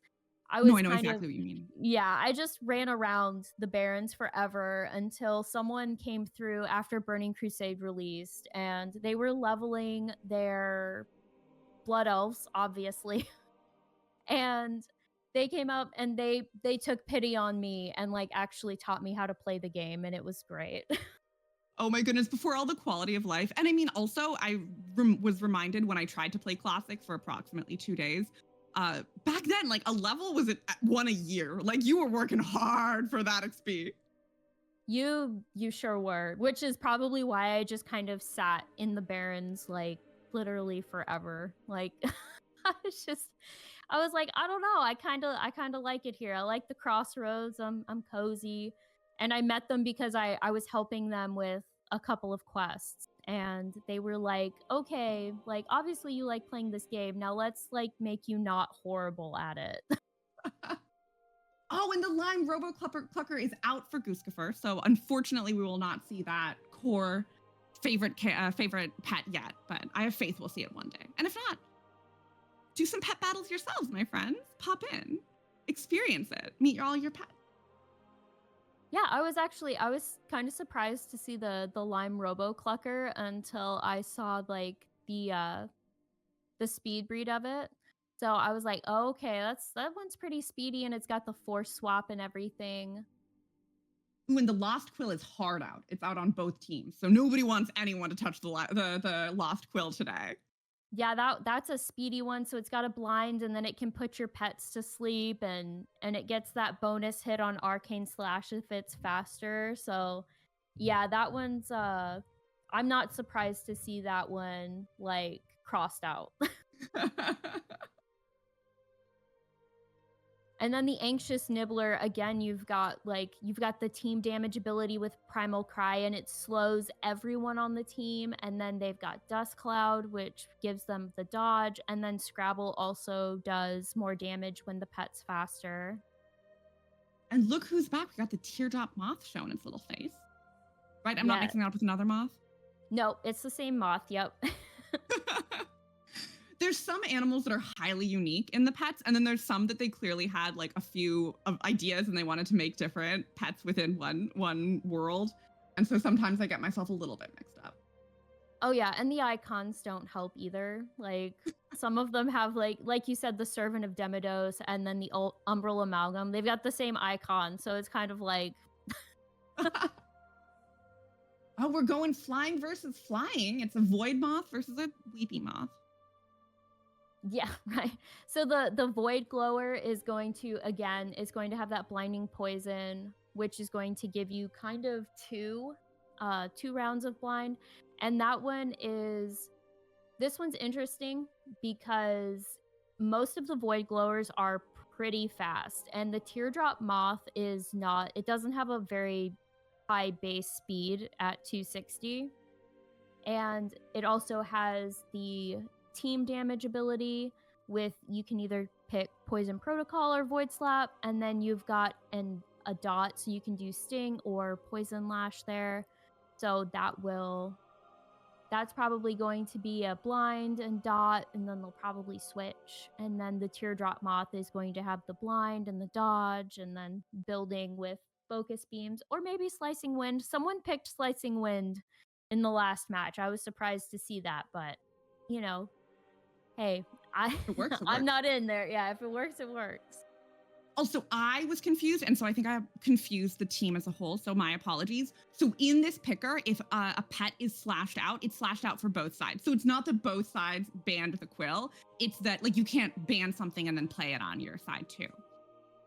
So this is actually, I think, is interesting given the amount of overlap that these two have, because they have to make choices that are both strategic to get powerful pets off of the other person's team, but they're also inherently losing that power if they choose to make that decision. Yes. I didn't realize Cobbleshell's that either. Yes, we've got more dots. Oh, goodness. We love a cobbleshell. Those snails from Dragonflight were really cute. I love the little flare that they had on them with their crystal shells, and then you've got the little flowers on them. And so the Dragonflight gave us a lot of really cute, like not necessarily new models, obviously, because we've had snails forever, but just a variation on already having the rig and the skeleton and everything for the pet. So it's not as much work for the devs, I imagine, to just slap a new skin on it, but some of them recently have been super cute. And yeah, that takes work in and of itself. And look, it's my little baby again, Trunks. I say my little baby as though there's any chance that I will be the one who battles with the Elec for long enough to get it. I just think it's a cutie. Oh, it is. It's super duper cute. I love the little Elecs. We have a few little elephant pets, but yeah, Trunks definitely is super cute. And like I said, the Awfully Big Adventure is one of those. It takes a while because I believe you have to get every single battle on the list, and that includes doing the Celestial Tournament for all of the unique battles in them. So it takes at least 3 weeks. Oh, wow. Yeah. Go Lobo for having that on the team then. That's an impressive one to keep. Yeah, that one, definitely a time investment. I do remember when Alex were brought in and thinking they were the most adorable and exciting thing ever. Oh yeah, I remember too, like during Burning Crusade when they brought them in with the Draenei. They were, yeah, definitely adorable. So like obviously some of the models have gotten some upgrades and everything. Like looking back now, you're like, okay, they look a little goofy. They look a little smooth to be elephants, but it's kind of one of those nostalgia things where you're like, aw, Oh Goofy yeah. little elephant. I still miss the 3-pixel bunny. That was a fun one. Right? They should just make like a Ugly They World of should make- Warcraft. right. Isn't that what classic is though? Like Fair enough. I should try that again. they could probably just do like a little like companion plushie thing where it's just the 3-pixel rabbit. Oh my god, stop. You need to get employed at World of Warcraft specifically so you can pitch that because I need that. I need the 3-pixel rabbit. A lot of people like those guys, or like the 3-pixel prairie dogs. And Oh, and so it looks like we're in with the Black Fuse Bombling. And you were Yes. saying mechanical pets get an automatic res, right? And mechanicals and undead.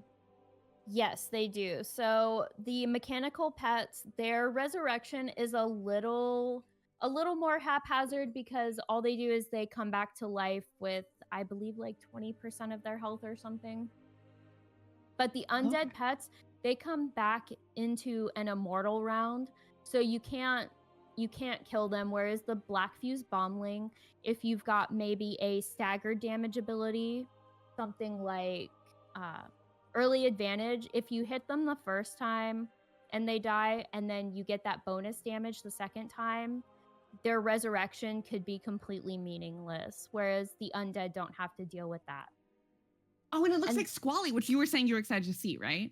I was, yeah. I made a strategy with Squally last night for, I believe, the Tiffany Nelson fight. And I love the new Griffin hatchlings. They are so cute, little zappy birds. I love them.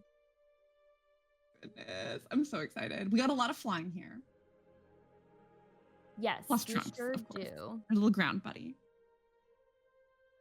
And as a reminder, as you're watching, you can always do !PYG, and that'll bring up the donate link for Pause Your Game, the nonprofit that we are supporting today.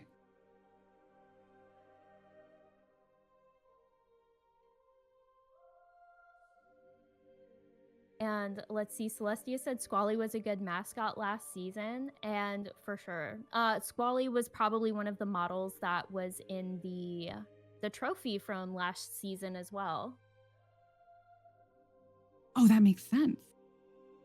All right, here we go. First match between Gooskaffur and Lobombre, and we are waiting to see which pets they are going to pick to come out first. And it's the bomb. Oh, bomb versus moth. That's not a moth. That's a bug in general. Little guy. The Void Glower, yeah, it's like a dragonfly wasp looking thing. That's the word I was looking for. You're a genius. A Void Glower. And to be fair, it's glowing some void. It sure And is. Like, I love the Void models. Like, they're so cool. Like, some of them originally looked a little odd, but these ones, the newest ones, actually look pretty cool. They're like more blue. Yes. Which is good because this is a big void series, right? Like we're going right into Midnights. Yep, absolutely. And there's Squally taking that hit from Flame Jet.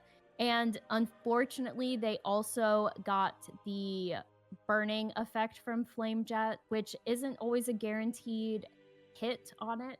So that Flame Jet dot right there to make Squally burning, or the team burning rather, it's a chance hit. So Gooskaffur got lucky there. Unfortunately, it looks like Squally has chosen Flame Breath. Or sorry, not Flame Breath, Storm Breath, which does high damage to mechanical pets. And now we have the Teardrop Moth, who is up. They would have had a speed tie with Squally if the Teardrop Moth was under 50% health. But we are going to see what we're going to open with. They're having a little conversation at the moment. because apparently Lobombre forgot to set their abilities, so it's even more of a gamble right now because the abilities that they came in with are the abilities that they are stuck with for this round. Oh, goodness. So whatever they had them set to before they started is what he's got. So we are going to find out along with him which ones they chose.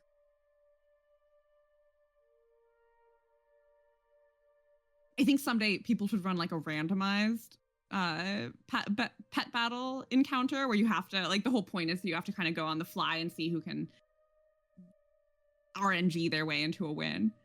I've actually done that before where I've just done PvP battles where I just hit the randomize button on rematch and I'm like, well, this is what I'm going to use. And I just go in and I see if I can win. I'm not very good at it anyway. So, but I mean, it's still fun, right? To just do that kind of randomness to find out, like, maybe I can manage this. Maybe. Looks like Lobo is down to just Trunks. And we haven't even, I don't think we've seen the Cobble Shell, or if we did, I was, chattering over it, in which case I apologize. No, we have not seen the Cobble Shell. It hasn't come in yet. We're going to see if Lobo can pull it off with just Trunks. I believe in Trunks. I think Trunks wins on cute. We're going to see. I do think it's interesting that Trunks has the kind of like spectral model. Like, you think that makes it unique amongst all the Elix we have. And that makes sense with the storyline. Yes, I believe so. It's been a really long time since I've taken that awfully big adventure. Oh, and there we go. It's Cobble Shell time. Time for the Cobble Shell. Oh, now we're going to see maybe, depending on what Lobombre picked for the last slot, if it's Headbutt, then Gooskaffur might be out a Cobble Shell. Oh. But if it's Avalanche, oh, it was the Headbutt, and the Cobble Shell goes down. Pour one out to the Cobble Shell. Trunks is holding in there. Like, this little boy's going. He sure is.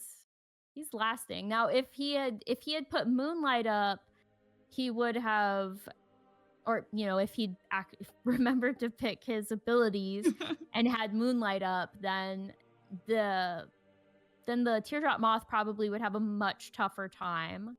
But as it is, we're looking at maybe they'll win. Maybe Lobombre is gonna get some lucky crits. We'll have to wait and see. Oh, and that dot. Wow. Yep, the dot was mitigated by Ethereal, so they can still see. Oh. Unfortunately, because Trunks is slower. And that's it. Gooskaffur wins the first match. Go Goose. Sorry, I don't have to give people nicknames. No, it's probably pretty let's just like, no one, when they're talking to me, no one says Dragons After Dark. They just call me Dragons. I have a reputation on my team for giving my raid team the first syllable of your name is just gonna be your nickname with me. So I sometimes remember that is not something I should do for everyone.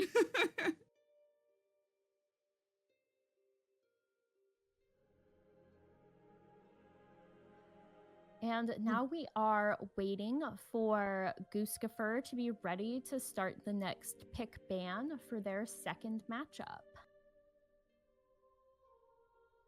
So it's going to be interesting. Maybe we will speak out loud and say, don't forget, Lobombre, to choose your abilities before you begin the battle. But that was still really, really close. Just like Flip said about like he still did really well. It still came right down to the line, even though he didn't pick his abilities. So think about how much better this matchup's going to be the second time around. If Lobo That's remembers really to pick impressive. what their, yeah.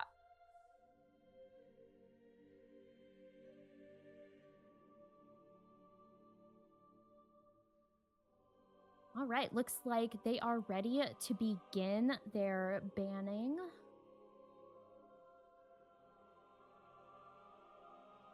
And we are not messing with Trunks.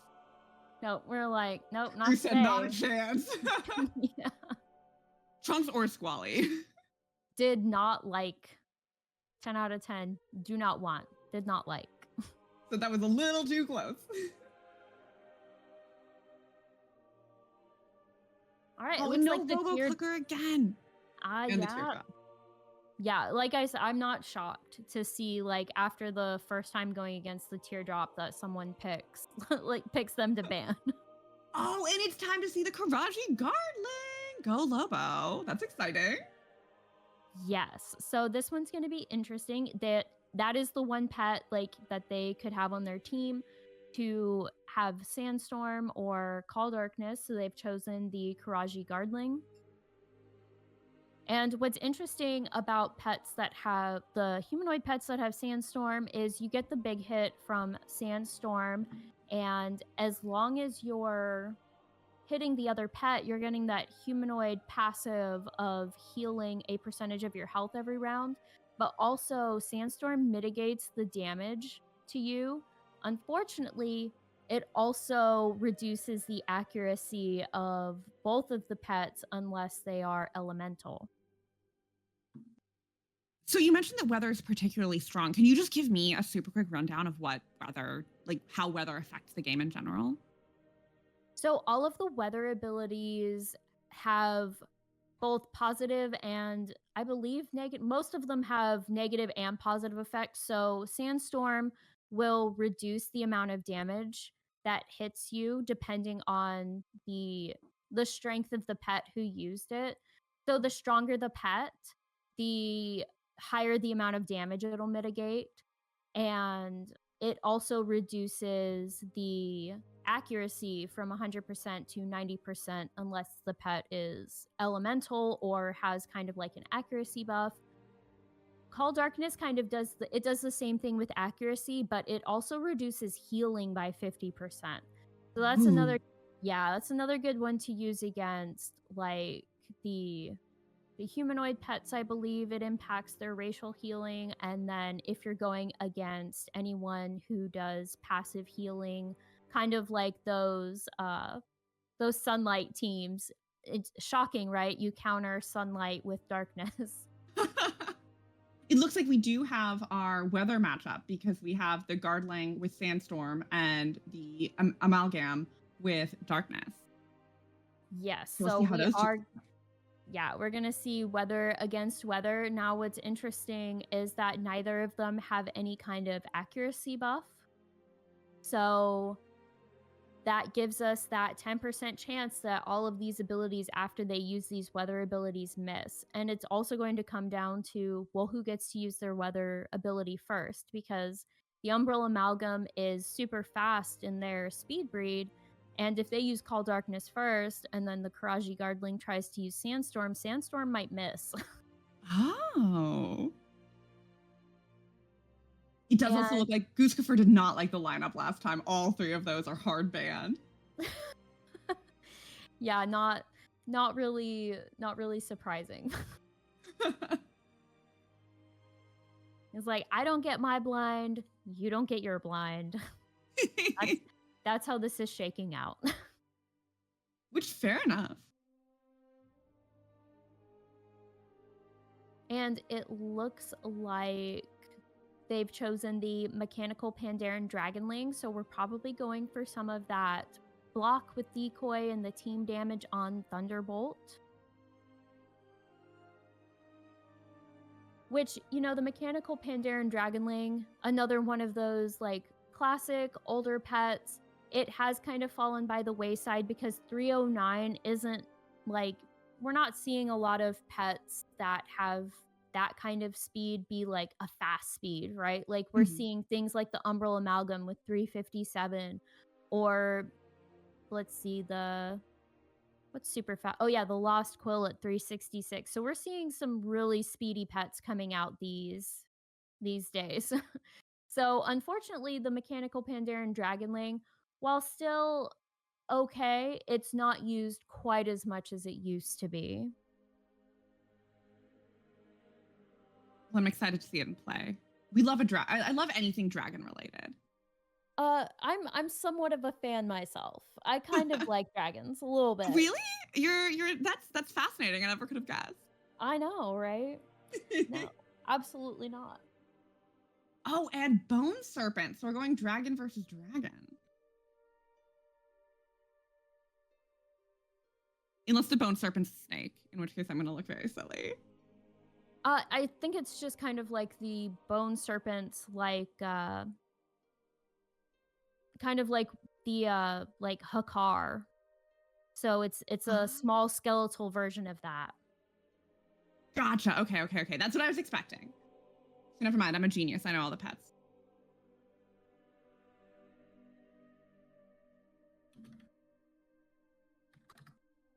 And let's see. Time for a Lobombre. Oh, okay. Lobombre to add a pet. And so just for anyone wondering, even though Gooskaffur has 2 pets on the team that have Call Darkness, they're only allowed to pick it for one of the pets. So you're not going to see the Umbral with Call Darkness and the Bone Serpent with Call Darkness.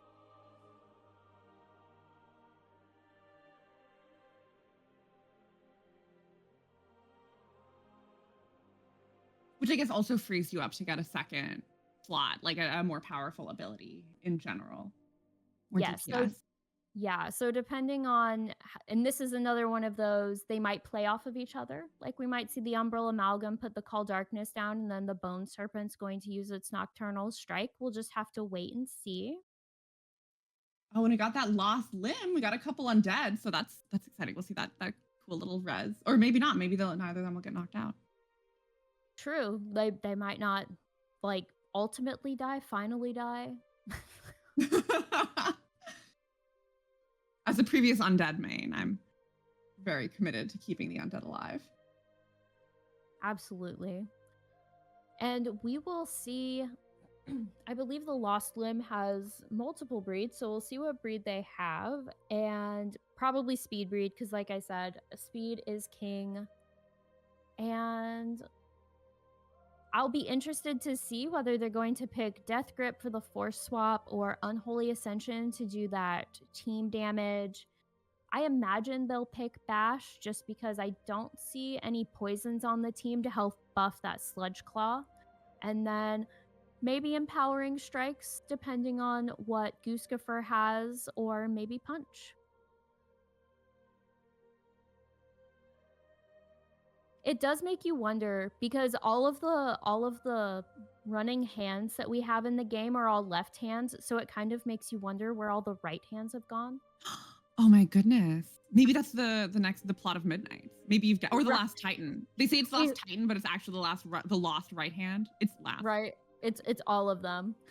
We're going to find all of the right hands. And then our final pet is Thunderer. So we've got that beast pet with kind of a classic beast moveset here. We see, I call it like a placeholder moveset. We see kind of this amalgamation of stuff like pretty consistently.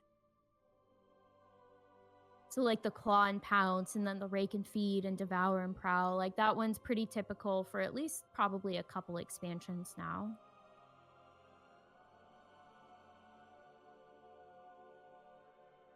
I'm excited that we have a kitty because I need a cute little pet. That's my requirement.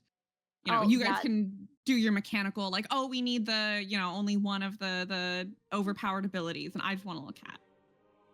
Yeah, like there will be some people I've met in queue, like it's just like team cute, right? Like you can tell that they just picked these pets because they thought they were like super adorable, not necessarily for what abilities they have, and I can respect that, especially with these new Lynx models. They're so cute. I obsessively run Terrible Turnip, even though I don't think it's very good, just because I think it's adorable. I think it's the silliest, cutest thing I've seen in my life. I think Zorbix would approve of that, because that's Zorbix's PFP is the terrible turnip. Oh my goodness, I love that. All And right. Go. It is match number 2. We are waiting to see which pet each person is going to pick first.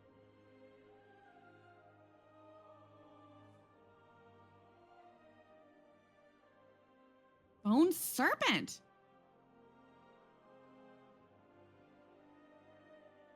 So that'll be Oh, it's interesting. dragon versus dragon. Everyone's shaking their little tail. Right. But sorry, why is that interesting from a technical standpoint? So I just because I didn't know which pet we were going to see come in with the Call Darkness ability, and apparently I can't see the top of the screen, but I'm guessing it's going to be the Bone Serpent.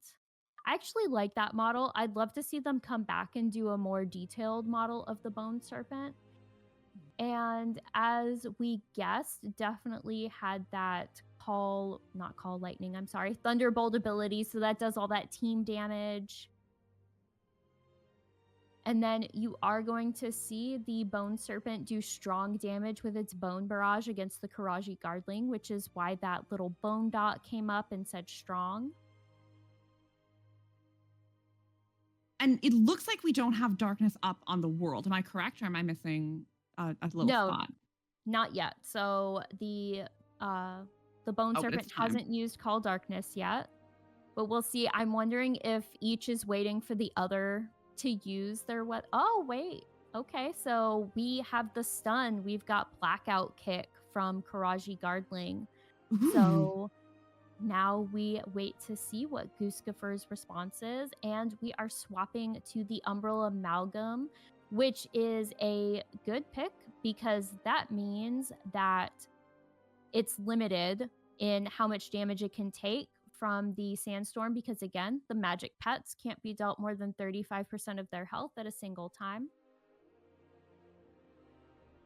And now we have the Mechanical Pandaren Dragonling, who did take weak damage from that magic attack, because obviously the technological pets with the mechanical pets, they take weak damage from magic, because magic in the face of mechs is weak, apparently. Apparently mech outdoes magic in the rock, paper, scissors of this. And then you do see that Dragon Breath, or that breath attack, doing strong damage against the magic pet. So I'm not shocked that Gooskaffur is just letting the Umbral Amalgam sit in and eat that damage. First knockout, though, is the Amalgam. Yes, the first knockout is the Amalgam. And we're back to dragon versus dragon. We sure are. Although I'm not sure. Would the Bone Serpents be... They're kind of like snake dragons. That's fair. I think that I still am in the mindset that any... Oh, no, and the Dragonling is... Oh, but it's mechanical, so she's back up. I surprised myself with that. I'm actually surprised that they got hit that many. See, that's kind of one of those luck things, right? Because I'm pretty sure the Bone Barrage doesn't have 100% hit chance, and then you've got the reduced hit chance from the Sandstorm, and it still landed. So that was a pretty good run of luck for Gooskaffur there. Wow. Now it's left-hand time. Yeah, I'm pretty sure they're all left hand. Like all the pets in the game that are hands, I'm pretty sure they're all left hands. That one's definitely a lefty. I'm comparing it to my own hand. Yeah, just look at it. Okay, yes, left. So hold up the fingers to figure out. Okay, the L. All right, we're good. Okay, good. I'm the same way. Yeah. I have seriously considered getting the LR tattoos. I don't think I'll actually spring for that, but I've thought about it. I don't think about it too much until someone's like, oh, to your left. And I'm like, oh God, which way's the left? I don't know.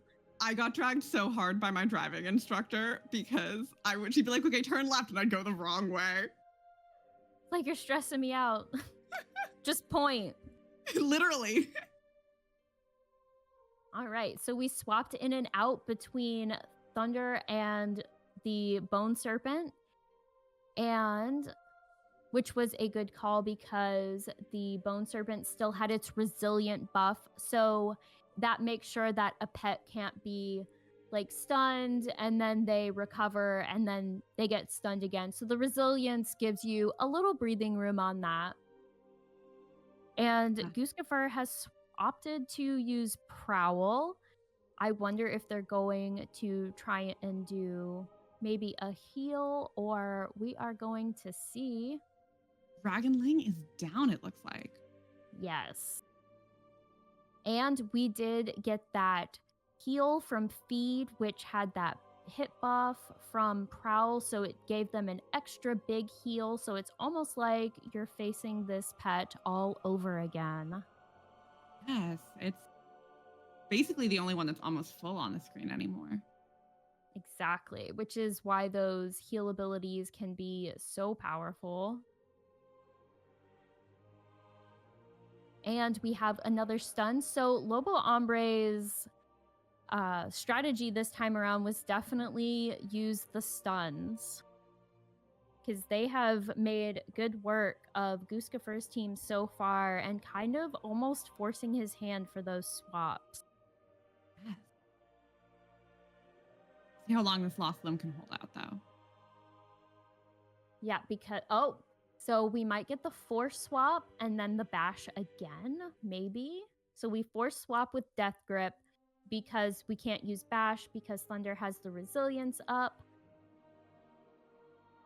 And that's why you saw the immune come up, and bash has been wasted through Gooskaffur switching back to Thunder. And now we're going to see, oh no, that 10% chance to miss, and the Lost Limb goes into their undead round. Now, when you come back as undead, you can't be killed. They will die at the end of the round, but you can't be killed before your undead round is over, but you do get a reduced amount of damage. So you won't do as much damage in your undead round as you would normally when you're undead. We're back to the Karaji Guardling, which is the last one we have down for Lobombre. We sure do. So it was looking pretty pretty bad for Gooskaffur there for a second, but we're gonna have to see. Maybe they'll pull it out. These ones have been highly competitive. This is very exciting. Yes, this one has definitely been close. So it's been a good matchup so far.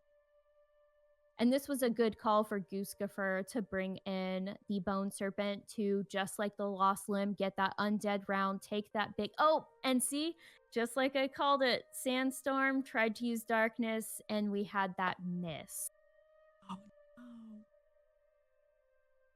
So RNG giveth, RNG taketh away. Ah, see, Lobombre talking a little bit, going, see, it's not so nice to miss, huh? And now, unfortunately, Thunder, even if they use that feed, we're going to have that reduced healing amount because Darkness is up. So, but at the same time, oh, and the crit. Yes. They crit with that feed and took out the Karaji Guardling right at that last second. Oh, goodness. That was very close. Yeah. That was a really good matchup. And just like with last time, we're now 2-0. So this is the Lobombre's last chance to get back in the game. It sure is. I don't know. It's been pretty close. Like Lobombre is kind of clawing back here. We might see a Lobombre win this time around. Oh, I don't think this does not feel like it's certain by any means. I'm very excited to see where these two go. It's been really good. This has been a good matchup so far.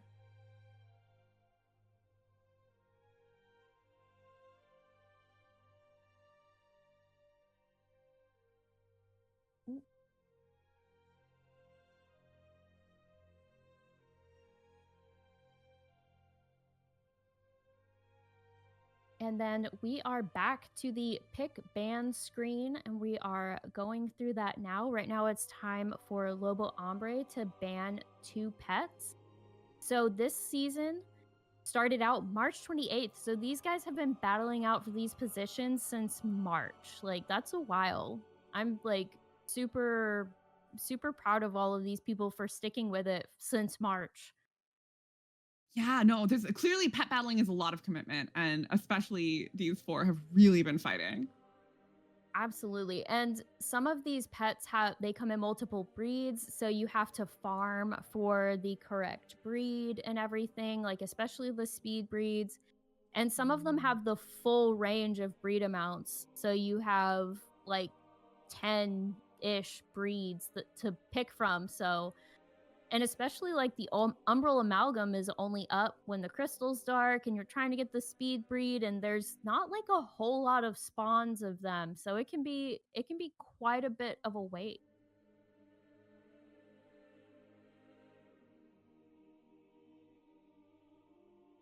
And all of these seasons, like this one started in March, and then they run parallel to all of WoW's content. So when WoW gets a new season, the PvP pet battles get a new season as well.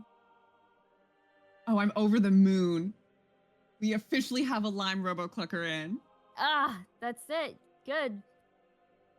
I'm interested to see how this one is played. I've never personally played with the Lime Robo-Clucker, so I'm interested to see how Gooskaffur is going to use this. I'm always fascinated by how PvP players use their teams, because it can be very similar or just completely different from how the PvE players use their teams.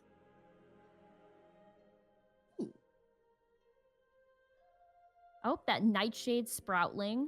I'll be interested to see if Lobombre has the speed breed, because that one's a pretty penny.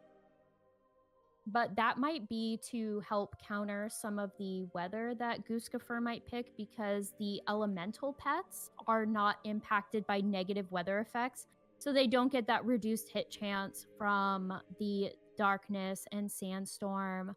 They don't get reduced healing, although that's not really a concern for the Nightshade Sproutling. Unless they choose Nature's Ward, and then I don't think it impacts that either. But the Lost Quill has officially made it onto a team with it's Quill time. This is so exciting. This is the team. This is specifically the team that's just the things that I wanted to see. Yeah, that Lost Quill is so fast. And it's actually funny. I believe the Lost Quill comes from Revendreth, and it was a treasure. And the quill, like, it will talk to you. Revendreth was really fun. I was a big Revendreth girly. Yeah, I know a lot of people were super duper excited for Revendreth. I like the idea of Maldraxxus, like how they run things, because I'm a boxer. I like that martial strength type stuff. Oh, wow. But like all of the pustules and like the fleshy ground, and I'm like, I could have done without that. Oh God, yeah. Sometimes I'll be playing through a World of Warcraft level, and I'm like, oh, this is giving me the ick. Yeah, the designers come up with some creepy stuff. Oh goodness, it could not be me. And we have another Shadowlands pet. So we have the Lost Quill from Revendreth, and speaking of Maldraxxus, we have the Spine Bug. I thought these animated spines were hilarious. Like, could you imagine your spine just animating one day and just walking away? Like, oh goodness. Yeah, see, Maldraxxus really just, I have an issue with considering the like reality of my body as not just a magical skin suit that has nothing under it. And so Maldraxxus was a toughie for me. Oh, I bet. Yeah, just like bones and flesh, and like it was a lot. But yeah, so Spinebug will be, I'm wondering how they are going to play this, because you have both like a team speed thing, you have return to rest, so that'll give you a free swap in, But you also have Squeeze, which is going to be like a big hit ability that'll also slow the team. And then whatever filler ability they're going to have is probably going to like factor into whatever is on the other team. Since the Lost Quill's there, Lobombre is probably not going to pick Tail Slap because that's going to do weak damage against that Lost Quill if it ever has to come in and face it. And we have another Violent Poltred again. So this is going to be another fun matchup. Like, I like that lineup. And Gooskaffur has the feather team, although 2 of the 3 don't actually have feathers. I mean, they've got feathers in spirit. Exactly. We have 2 that should have feathers but don't, and 1 that is quite simply a feather. So it's making up for all of it. Yeah, so we've got the proto chicken, we have a prototype chicken, and then the one pet that is a feather isn't even a flying pet. And then we picked the Void Glower for that last slot. So this is going to be another fun, interesting one. So it looks like Lobombre's decision this time around, instead of going for stuns, they're going for blinds with that Void Glower and the Nightshade Sproutling. So that's going to come in handy if that Violent Poltred tries to use Whirling Talons at any point, or like the Lost Quill tries to use the Sleep with Stay a While and Listen. So we're going to have to see. I think this one's going to be interesting. It's definitely going to be somewhat a battle of speed. And again, this is Lobombre's last chance. So good luck to Yep. all competitors, but we'll see. We'll see. Yep, well, hopefully. Because, like, come on, like, not another shutout. Like, let's go. Come on, well, I'm I rooting. agree. I Oh, don't. yeah. I'm not rooting for anyone, but it's like, come on, Lobombre, you got this. You can do it. Oh yeah, pull through. I love them both equally, but it would be fun to Yes. see a round 4. Absolutely.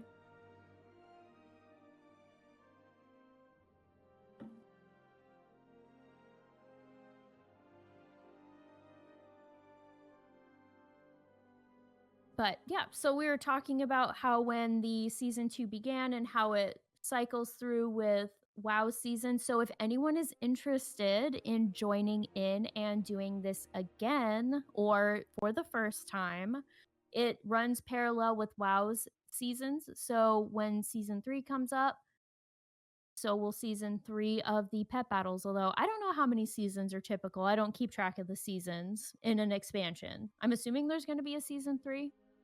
Yeah. I think the season 4 is the one that we're not sure whether or not it's going to occur. Okay. I'm gonna have to take your word for that. Like, pretty much all I do is pet battle content, so the seasons like don't they don't mean much to me. I'm almost exclusively a raider, so seasons are like the one that I'm hyper focused on. Like, are we going to get our AOTC? Are we going to get this done in time? That The makes seasons mean a lot to of me. sense.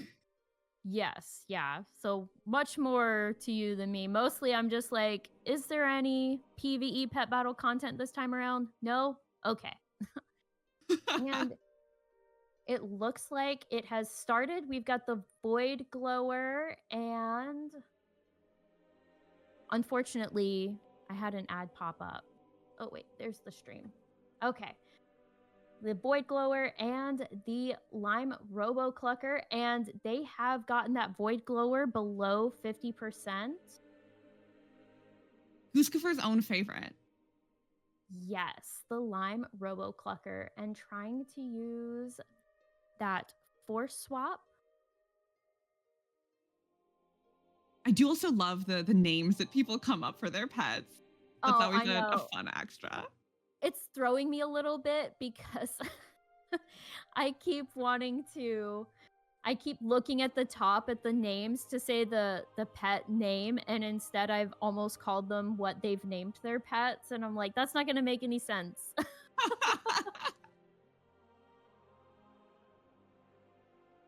Oh, again, we that's have that blind. Yep.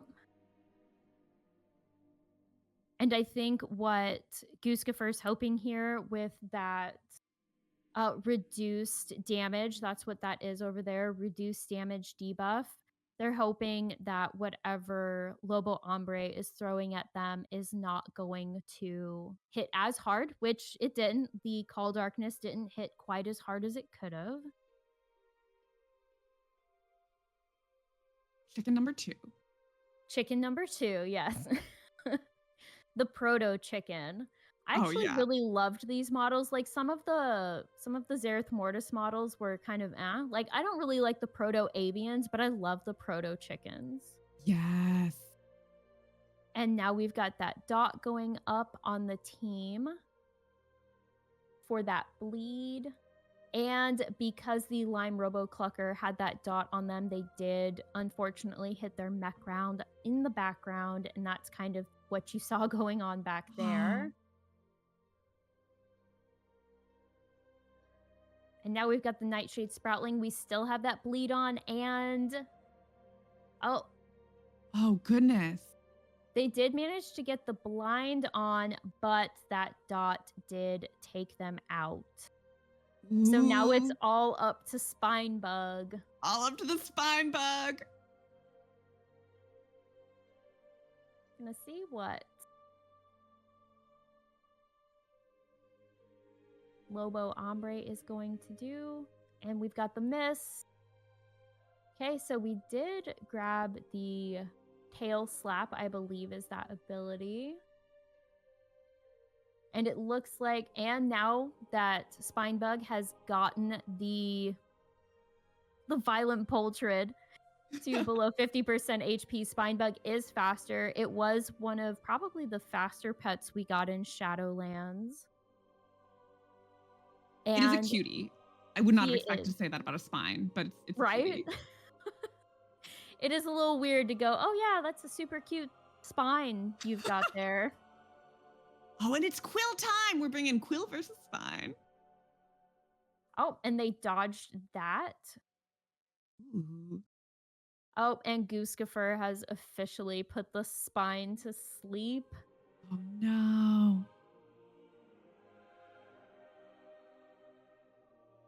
Oh, Spinebug's trying to get that speed back. Unfortunately, like I said, even if the tail slap had landed, it is doing that reduced damage to the Quill. And that is 3-0 for Gooskaffur. Another great matchup. That was, all very, very exciting. Congratulations to Goose. Good game to Lobombre, though. That was really fun. And now we get to see Goose and Wox meet up in the finals, and it's going to be redemption either for Goose or Wox will continue to dominate the NA for a second year in a row. What a match! What a time! Yes, it was really good. Like some of these pet choices and matchups have been absolutely awesome. Those first 2 games were really, really close. The last one, not quite so much, but that's okay. Mostly because I am just loving these pet choices. They have been just out of left. Some of them are out of left field. Some of them are typical of what I would see, kind of like the mechanical Pandaren Dragonling and like the Karaji Guardling and the Bone Serpent. But some of them have been a really nice surprise, and I've really enjoyed seeing how people have decided to play them. This has been really fun. This is really making me want to get back into pet battling. The creativity and the ways that people are moving so quickly and thinking so quickly about how to affect their own team and the other team as well is really, really cool to watch. Absolutely. And like I said, a lot of teams come down to synergy. Like, how are my pets going to work together to do well? Or am I going to have a team of like 3 standalone pets that can hold their own against everyone else? And honestly, I love the team synergy pets the best because they play off of each other. They work together. And I think like Spinebug in the last match, having the Dazzling Dance, if the team was still alive, would have been a great way to get all of that extra speed back behind the team so that they could be even faster than some of the faster pets that we have coming out these days. Yes, absolutely. Well, now we're going to take a short break. And then we're going to be getting started on some giveaways. So make sure you're sticking around. We got some really cool stuff going out there. Right afterwards, and we're going to have the final battle. But we want to take a moment to shine a light on the initiative that's so close to our hearts here.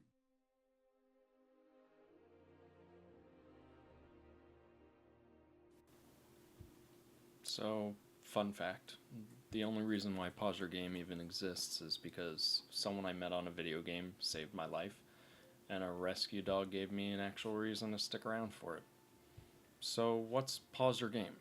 Well, let me take you back to 2013. My grandmother had just passed away, and she wasn't just family, she was one of the good ones. The kind of human that gives you unconditional love even when you're being an absolute asshole.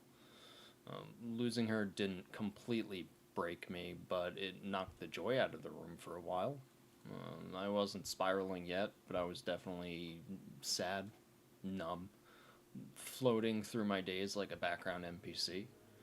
And somewhere in that slow emotional freefall, a friend, probably sick of watching me vibe with the void, sent me a rescue post. A miniature schnauzer named Sophie. She looked like she'd been through some shit and wasn't going to judge you for yours. Like a Fallout companion you stumble upon by accident, and then she becomes the entire reason you finish the whole game. I didn't hesitate in contacting the rescue for a meet and greet. We met, she sniffed me, decided I wasn't a total lost cause, and that was that. Instant co-op partners. Life started to feel less stupid. For a few years, I had the illusion of stability. Sophie, a decent business, a loving partner. I had almost convinced myself I was functional. And then one morning, I woke up in pain so bad I thought I was dying. And it turns out I kinda was. My appendix decided to yeet itself out of existence. I had emergency surgery. The recovery was awful. My brain chemistry went full-blown clown mode, and depression slithered back in, but this time it brought friends with it. I stopped eating, I lost weight, I pushed people away, friends, partner, family. My business went downhill faster than a League player's MMR after a losing streak. But Sophie, she stayed. Constant. My stability. The only living thing that didn't make me feel like a complete disappointment. And then, because life is like a roguelike with no save points, Sophie got sick. Not we'll get through this sick. I'm talking about a rare autoimmune blood disorder where her white blood cells turned on her like a bad Among Us round. Her organs started to fail. Her body was shutting down. And one morning she looked at me like, hey, I'm done. You don't have to keep me here for you. So I did the thing. The one thing you never want to do. I held her. I told her she was the best decision I ever made. And I let her go. And that's when I cracked. I stopped pretending, stopped functioning, stopped wanting to exist, and in a perfect storm of grief, guilt, and hopelessness, I made a plan. I figured the best way to say sorry for failing, for losing everything, for existing, was to not exist anymore myself. So I did what any catastrophically broken person does when they have absolutely nothing left. I texted goodbye to a buddy I had met on World of Warcraft because I wanted someone to know, even if it was a battleground buddy from 2006. He knew. He knew. He called my family and they found me. And the next thing I know, I'm getting the you're either going to a psych ward facility voluntarily or we'll helicopter you in there like it's a Call of Duty extraction talk. I called up another gamer friend who had been through his own battles, and he hit me with one message that stuck with me. Sophie wouldn't want you to give up. She'd want you to save more dogs like her. So I chose door number 1. I spent 12 days in a psych ward learning how to not kill myself again, and then 2 months in a treatment facility learning how to live, finding purpose, if you will. Day 1 at the treatment center, I walked into the main group therapy room, and on the wall I see an urn. I walk over, and there's a photo of an Australian Shepherd with a plaque underneath that read, "In loving memory of Sophie." And no, it wasn't exposure therapy. I made a pretty big scene about it when I saw it, because what the fuck are the odds that the one treatment center in all of the United States had a therapy dog named Sophie that passed away who helped patients like mine did for me? It was like getting emotionally sniped by the universe. It didn't matter that it wasn't my Sophie. It was a Sophie, a dog who had helped people through their worst days, and now she was gone too. Like a weird cosmic callback, like the universe was saying, "Hey, remember why you're here. Don't fuck this up, asshole." In treatment, stripped of, well, dopamine and distractions, I came back to the one world that never made sense. Gaming. Dungeons and Dragons. Old school video games. Late night talks with people just as broken as me. I told them about charities that use video games to raise funds for causes like children's hospitals and veterans. And I thought to myself, why weren't there any gaming charities for animal shelters? And that's when it hit me. Not softly like, oh wow, this could be a neat idea. No, it hit me like democracy hits a helldiver. And boom, PawsYourGame was born. Here's the brutal reality I wasn't aware of until after Sophie passed away. Every year, millions of animals enter shelters across the United States, and a heartbreaking portion of them, they don't make it out alive, especially in municipal shelters. The ones that have to take in every animal, even when they're out of space, out of staff, and out of options. They're overcrowded, underfunded, understaffed, and haunted by the label kill shelter. That label, it scares people away, let's be real. Dogs like Sophie, they don't get their second chance. When I adopted Sophie in 2013, she'd been pulled from a municipal shelter by a private rescue. If that rescue hadn't stepped in and paid for Sophie's medical care at the time, Sophie would have been another statistic.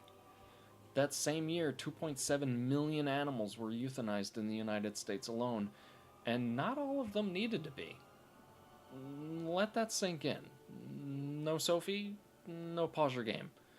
Just another missed connection under broken systems and overcrowded cages. But you know who understands what it feels like to be unwanted, dismissed, or thrown away? Gamers.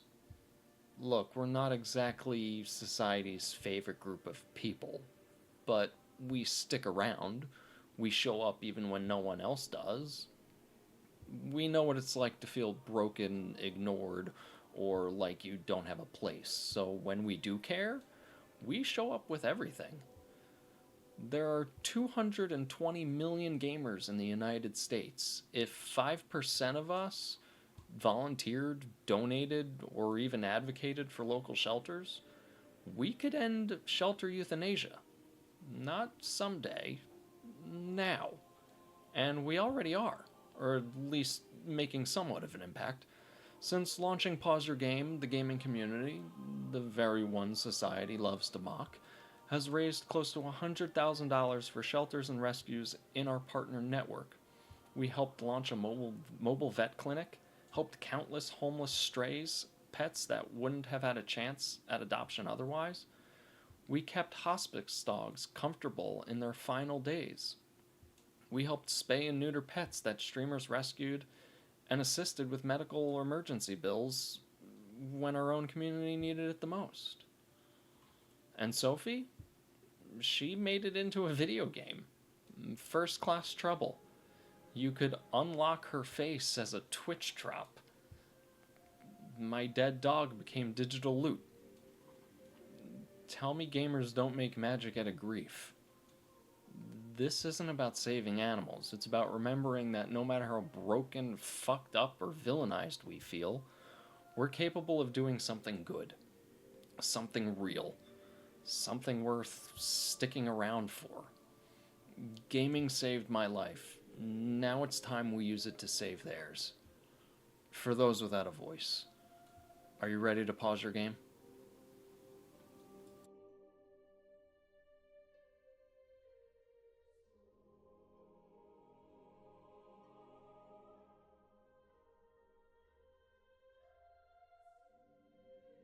Welcome back, and thank you for sticking around for the Pet Battle PvP Tournament North American Finals.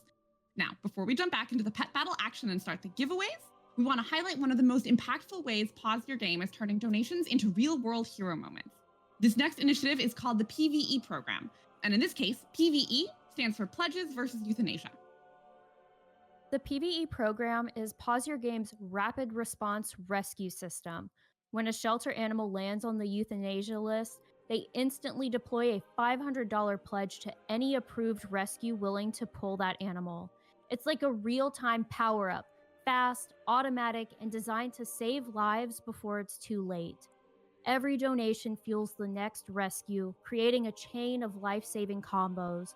The more we raise, the more animals we can pull from the kill list and into safety. You can donate to that worthy cause right now using !PYG donate in chat. I'm so happy to announce that we have another very special guest with us, and Sally, right now from Pause Your Game. We are so excited for this one, and you just saw him in that video we played. Let's welcome Josh, the founder of Pause Your Game.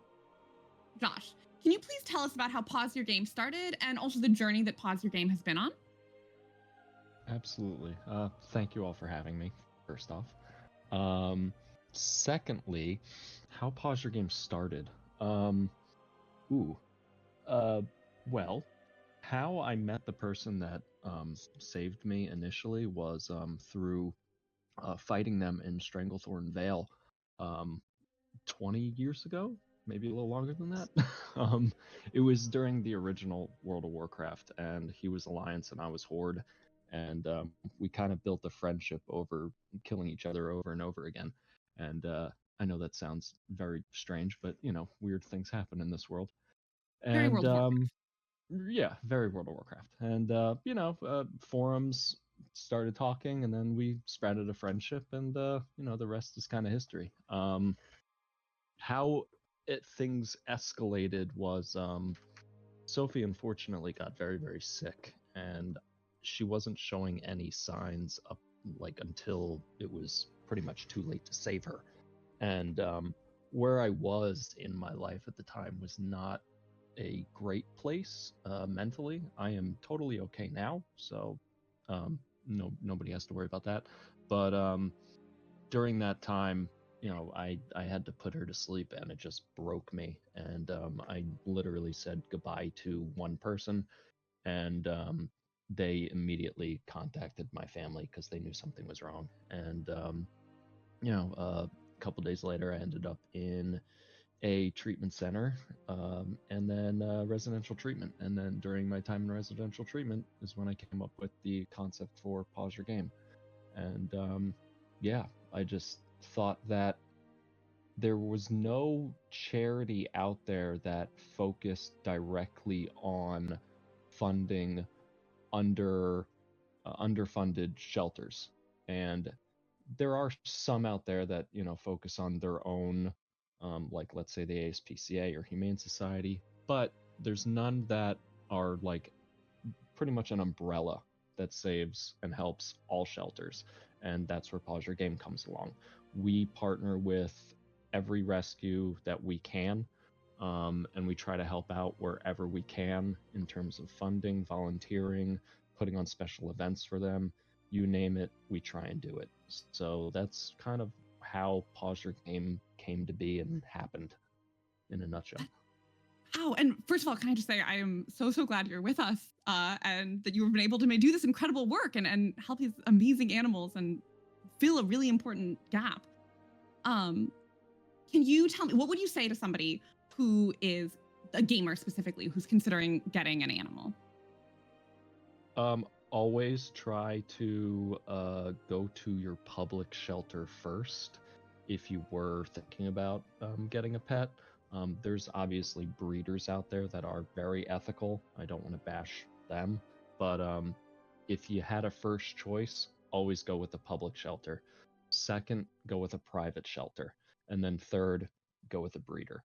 But definitely public shelter first, because those are the shelters that actually have to put animals to sleep due to either overpopulation or lack of community support. They basically have to take in every single animal that comes through their door, no matter what. That's because they're public and they're run by the municipality that is in your local area. With private shelters, it's a little different because they can pull those animals, like the PvE program. They can pull the animals from their public shelter, or they can, find the animal on the street, or maybe somebody's giving an animal away on Facebook. There's methods that they can take that animal and then rehabilitate it. Most of them are no kill, which means that they don't put their animals to sleep, or they try not to put the animals to sleep. And yeah, those are the two main ones that I would go to first, is public shelters, because they need an incredible amount of help, and then the private shelters, because they usually have animals that people really want. So Amazing. Well, thank you so much for joining us today, Josh. That was the founder. My pleasure. Yeah, thank you. That was the founder of Pause Your Game, everyone. Thank you so much for taking the time today to speak with us about what such an important mission. As Josh mentioned, you guys. Yeah. As Josh mentioned, Pause Your Game's mission is to save sheltered animals from unnecessary euthanasia by harnessing the collective power of the gaming community. Through innovative campaigns and partnerships, they turn gaming into a force for good, supporting underfunded shelters and promoting animal welfare. You can find them on Facebook at Pause Your Game and on x.com to follow their incredible journey to save sheltered animals. And with that, I think it's time for us to jump into some giveaways.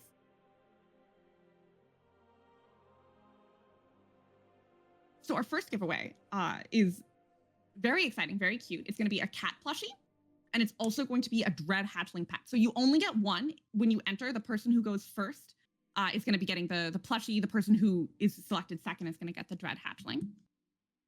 The plushie's on the screen. It is potentially the cutest thing I've seen in my life. I'm going to be completely honest. And you can enter by typing !ticket, TICKET. That'll enter you for the giveaway. It is cute. I love how it's on its stomach. You don't see terribly many pets, like outside of like the old school Beanie Babies that kind of sit like that. I love it. Oh, it's so adorable. And it was donated from Be Chaotic Goods. So also huge shout out and thank you to them. They made an adorable plushie, and they're also helping the mission through their art, which is so exciting and so cool. It is. It's very kind, because obviously they put a lot of care and time into creating these. So to donate them, just big thanks to Be Chaotic Goods.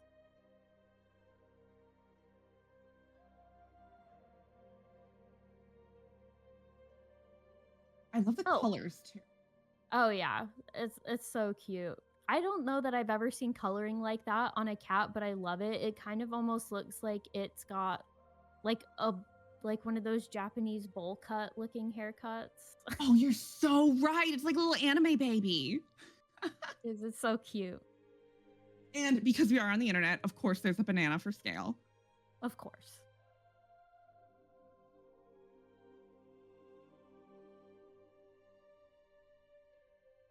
Yeah, make sure you're doing your !ticket to enter. And we'll be selecting very soon. So type quick.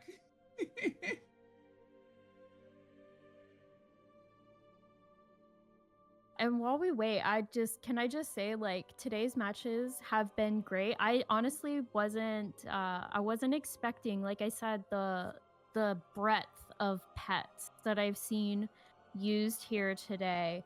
And I am glad that everyone did get to use their favorite pets, right? Like, I don't know that we got to see the Fell Afflicted Skyfin, though. Or did it come in? I think it came in at one point. Did it? I'm not sure, but we did see a lot of cobble shell though. Lot of cobble shell. The cobble shell was a big winner, I think. We really like the cobble shell.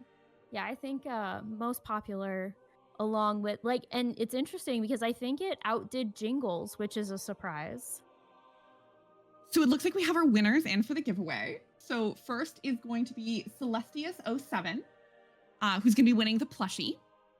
And then Nomi420420, I'm sorry, 420420, I'm sure those are random numbers, has won. Of course, has won the Dread Hatchling. Congratulations to you both. And if you didn't win, that's okay. We have a ton more giveaways, so stick around, keep having fun, and you will have another chance.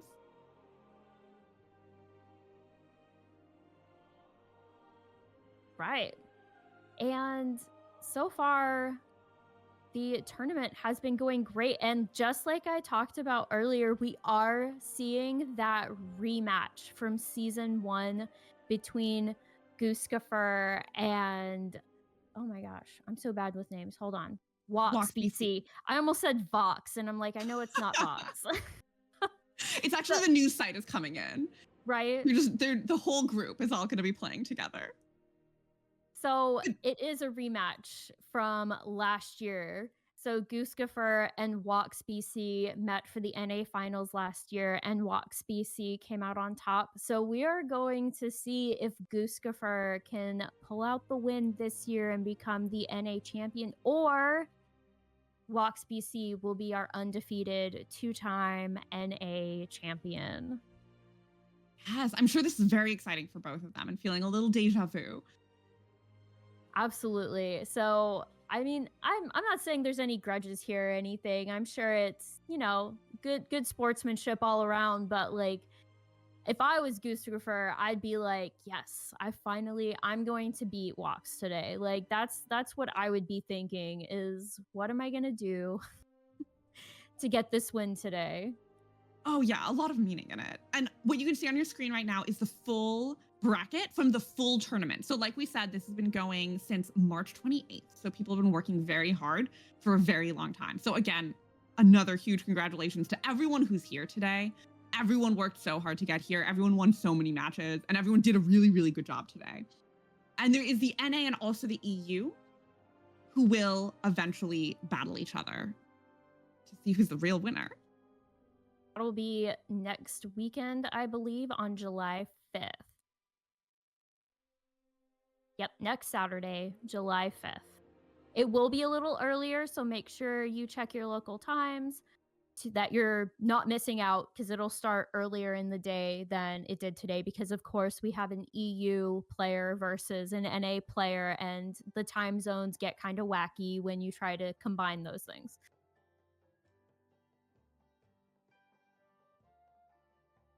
It's so fun to see where everyone's like where everyone's come from, and just the sheer number of games, and also how the wins and losses have broke down. Like it does seem like there's a lot of 3-0s, but certainly not all of them. Like it is certainly not whoever wins the first is locked in. Seemed like we had like a few 3-0s, but definitely more 3-1s than like 3-2s, it looks like. While we're looking and chatting at this, maybe we should jump into the second giveaway.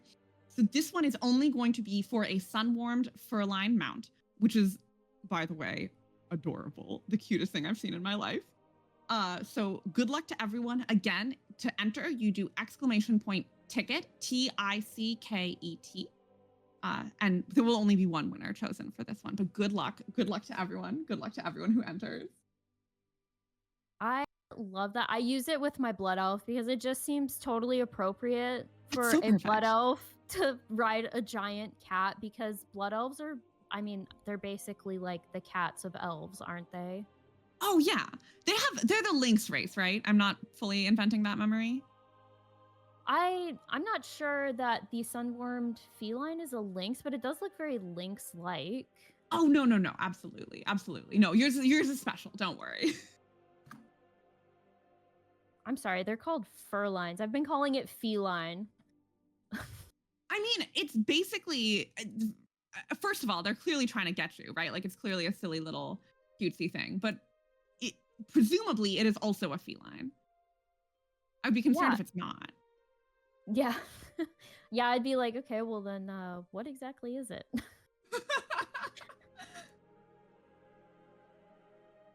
Oh, so apparently it's not. So it's with eyes of pure emerald and the tail of a fox. This magical cat can carry you effortlessly from land to land. So Oh. apparently it's a cat with a fox tail. Which is so cool because I'm gonna be pulling this from like random internet sources, so maybe don't quote me on it. But isn't it like the fox is like what happens if a dog is in like there's no cats around and the dog takes on the cat role basically in the ecosystem? God, I forgot every single word that had ever been said to me in a biology class. Let me tell you that. It kind of is interesting how things like that happen in nature in general, right? Like nature abhors a vacuum is the saying, is that animals will move and shift to fill certain roles in the ecosystem. And so it wouldn't surprise me if that was the case. And you know what nature loves is a crab. So frankly, we should be very happy that it did not simply become a crab. Right? Like, first of all, speaking of crabs, some of the new crabs in Undermine with the bombs as their shells, I was like, that's clever. I like that. That's good. I love a crab. I love crabs so much. So I'm having so much fun with all of the little, anytime they bring out a little crab, I would go into arachnophobia mode just to see the little crabs. Like I was having so much fun. They are so cute. I actually I had 2 chip clips in my hand the other day, and I just walked at my husband with the chip clips pretending I was a crab. So I can definitely feel I love crabs. They're so cute.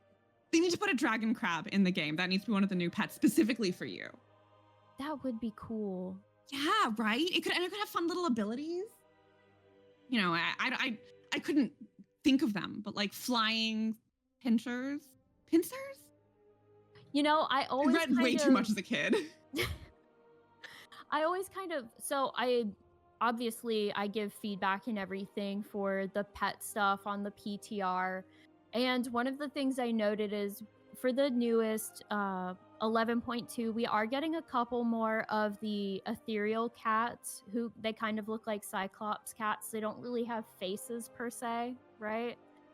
And so I told them, I was like, that's cool that we're getting a couple of cats, but how much cooler would it have been if you had given us like an ethereal mouse? Like imagine the mouse with that single eye and a little hood and... Stop. That's the coolest thing I've ever heard. And I will live in constant tragedy that I don't get to actually see that in game. I know. It would have been so cute. Like, I love the ethereal, like, models for stuff and everything. And it's so cool. I have loved ethereal since BC. I have such hard nostalgia for them. So I'm so excited they're becoming big again. And it looks like we have a winner. Sick Minion won the giveaway. So they are getting the beautiful sun-warmed fur-lined mount. Congratulations. Congratulations. And with that, let's pop over to preparing for our little finals match. So again, this is Woxbc versus Gooskaffur, who was the same as last season. So this is a fun little rematch. We have our pro Lime Roboclucker, which by the way was very cute. I understand why it's pro. And Wox, who it seems like influenced the whole team because they're a big cobble shell person. That's their favorite. And I swear I've seen more cobble shells tonight than I knew existed. Everyone has a cobble shell. Yes, we did see it a lot today. That one surprised me, but like, man, a little bit of a powerhouse there. They do.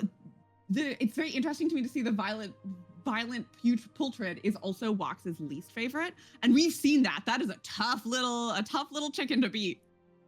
It sure is. Like, pretty much the only way you're going to mitigate it is with like a stun or a force swap or a blind, because that team bleed plus, Maul gets that extra damage when the bleed is on, and like that bleeds on your whole team. So really that's your only option, or to kind of sacrifice a pet depending on how hard it's hitting. Yeah. Oh yeah, they're tough. And then we have our Quill. I'm super excited to see what people are gonna pick. and how we're going to go about this round, especially after seeing them both play against other people, to see if they're, how they're taking the other person's strategy and fighting against it specifically, or if they stay true to themselves. Yeah, it's definitely going to be interesting for sure, just because, like I said, this is a rematch from last year, and then we've got their teams already set up, it looked like, for them to start their picking and banning. So this is going to be a good one, I think. And as a reminder, the winner is going to get a beautiful custom-made trophy. Everyone is going to get a fun pen. So everyone walks away with a unique thing that is specific to this tournament, and you can only get by being in here. But the world champion, so sorry, not the winner tonight, but the world champion, the person who beats either the EU or NA person who wins, is going to get a Season 2 trophy, which is going to have a G99 Breakneck, a mechanical gorilla, and dino pets. Isn't that beautiful? Frankly, I wish that I could pet battle because I want that. Oh yeah, they've absolutely knocked it out of the park with the trophies. The Season 1 trophy was gorgeous as well, and then this one did not disappoint at all. And again, look, we're seeing the Violent Poultrids on both teams. We're seeing the Umbral Amalgam on both teams, the Teardrop Moth on both teams, Cobble Shells on both teams. Like, these are pretty similar lineups. There's a little bit of variance, but this is pretty similar, I'd say. Which is going to make it, I'm sure, very complicated for people to figure out what they want to remove. Because again, if you ban a pet for one person, you're also banning it for yourself. So, if you put on the Cobble Shell because it's, for example, your favorite pet, you probably don't want to face it. But also, do you want to ban Cobble Shell for you? Yes, exactly. And that'll really just depend on when they start picking pets on what we might see. Oh, we have our first sunlight photosynthesis pet up with Brute. I actually have a funny little meme that I'll put in chat in places when I have to verify a sunlight photosynthesis strat. It has the little singing sunflower, and it says 0 days since my time was wasted. They're such long strat, like they're so long. Like, if you find a sunlight photosynthesis strat that's under like 30 rounds, you're lucky. Like, oh my goodness. I'm assuming though that if you do manage to pull that whole thing off, like, oh yeah, so my longest PvP battle was actually against a sunlight photosynthesis team, and it was like 139 rounds. And the only reason I ended up winning, one, I was being super stubborn. Two, I was out damaging, I think at the end of the round, between my damage and their heals, I was doing roughly like 2 to 3 damage or something with my ability. So eventually I would have killed the team, but they gave up at round 139. So I feel like really the winner there was my stubbornness. One thing that's really cool I'm noticing about Wox's team, since this is clearly something that I find very fun, is that they have everybody's favorite pet except for the Fell Afflicted Skyfin. So they have the Kuraji Guardling, they have the Cobble Shell, obviously, and they also have the Lime Roboclucker. So I really want to see, one day I want to see Deevus play the whatever they would do with their Fell Afflicted Skyfin, because that seems like it's a very unique strat, but a very interesting and exciting strat. Oh yeah, it is. I really enjoy using it, especially in PvE, where it's just like, I don't want to deal with you. Just please go die on the back line. Like, that's the strategy there, is just dot them up and send them away. And that's like, it's a really good pet for that.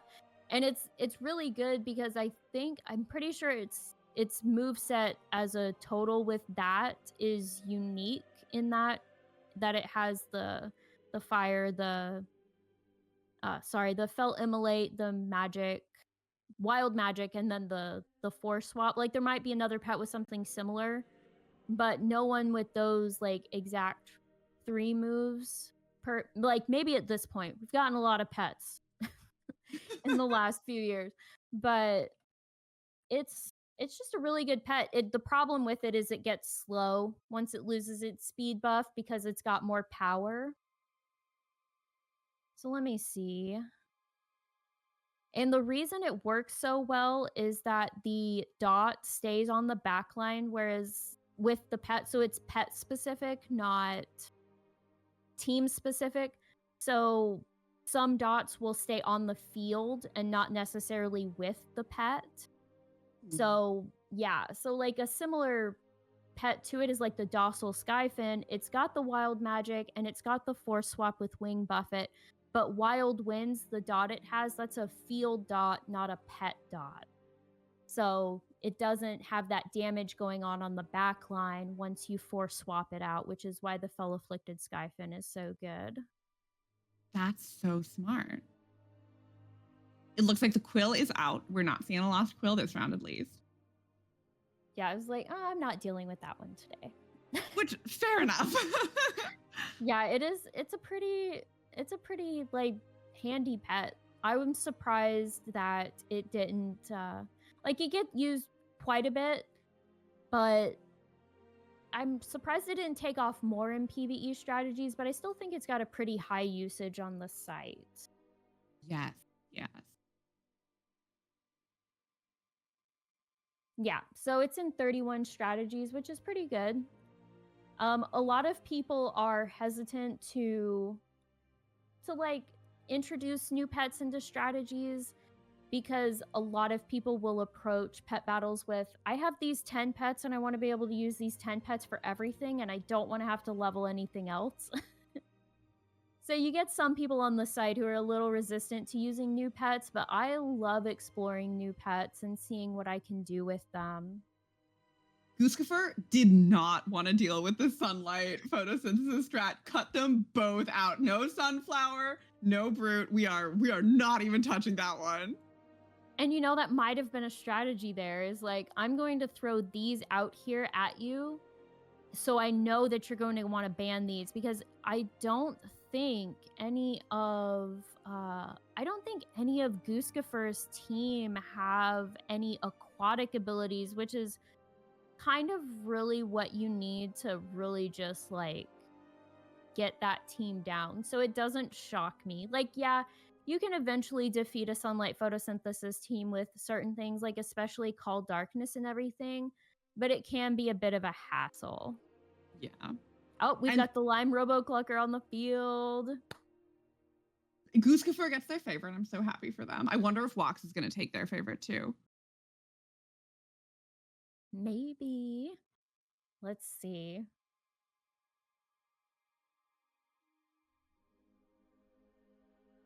But yeah, the Lime Roboclucker is a new pet from Undermine, and it's only found in one spot. And that is actually the place where you use the jetpack to get up to, where you have like the person who's got like all the menagerie of animals, and then the goblin girl over there who's pretending to be an animal and she's chained up, and you talk to her dad and you're like, why do you have your kid chained up? And it's like, it's what she wants. I don't know. Oh my goodness. The But yeah, things that the quest designers come up with. Yeah, it's wild. Sometimes you just walk around and you talk to NPCs and you're like, what? Like, how did you even come up with this? It's so funny. Wox is going in here with the Teardrop Moth, which we saw had some power behind it. So I'm not surprised that was the choice they made. It sure does. And it'll be good for like mitigating the, like, if we're specifically doing Teardrop Moth versus Lime Roboclucker. Like, the Lime Roboclucker would probably eventually come out on top, just because the Teardrop Moth generally has that building power with their focus beams, but maybe because they know that Gooskaffur has the Lime Roboclucker, they're going to choose Slicing Wind as a counter. We got the Bone Serpent again. Oh my goodness, coming back with that one.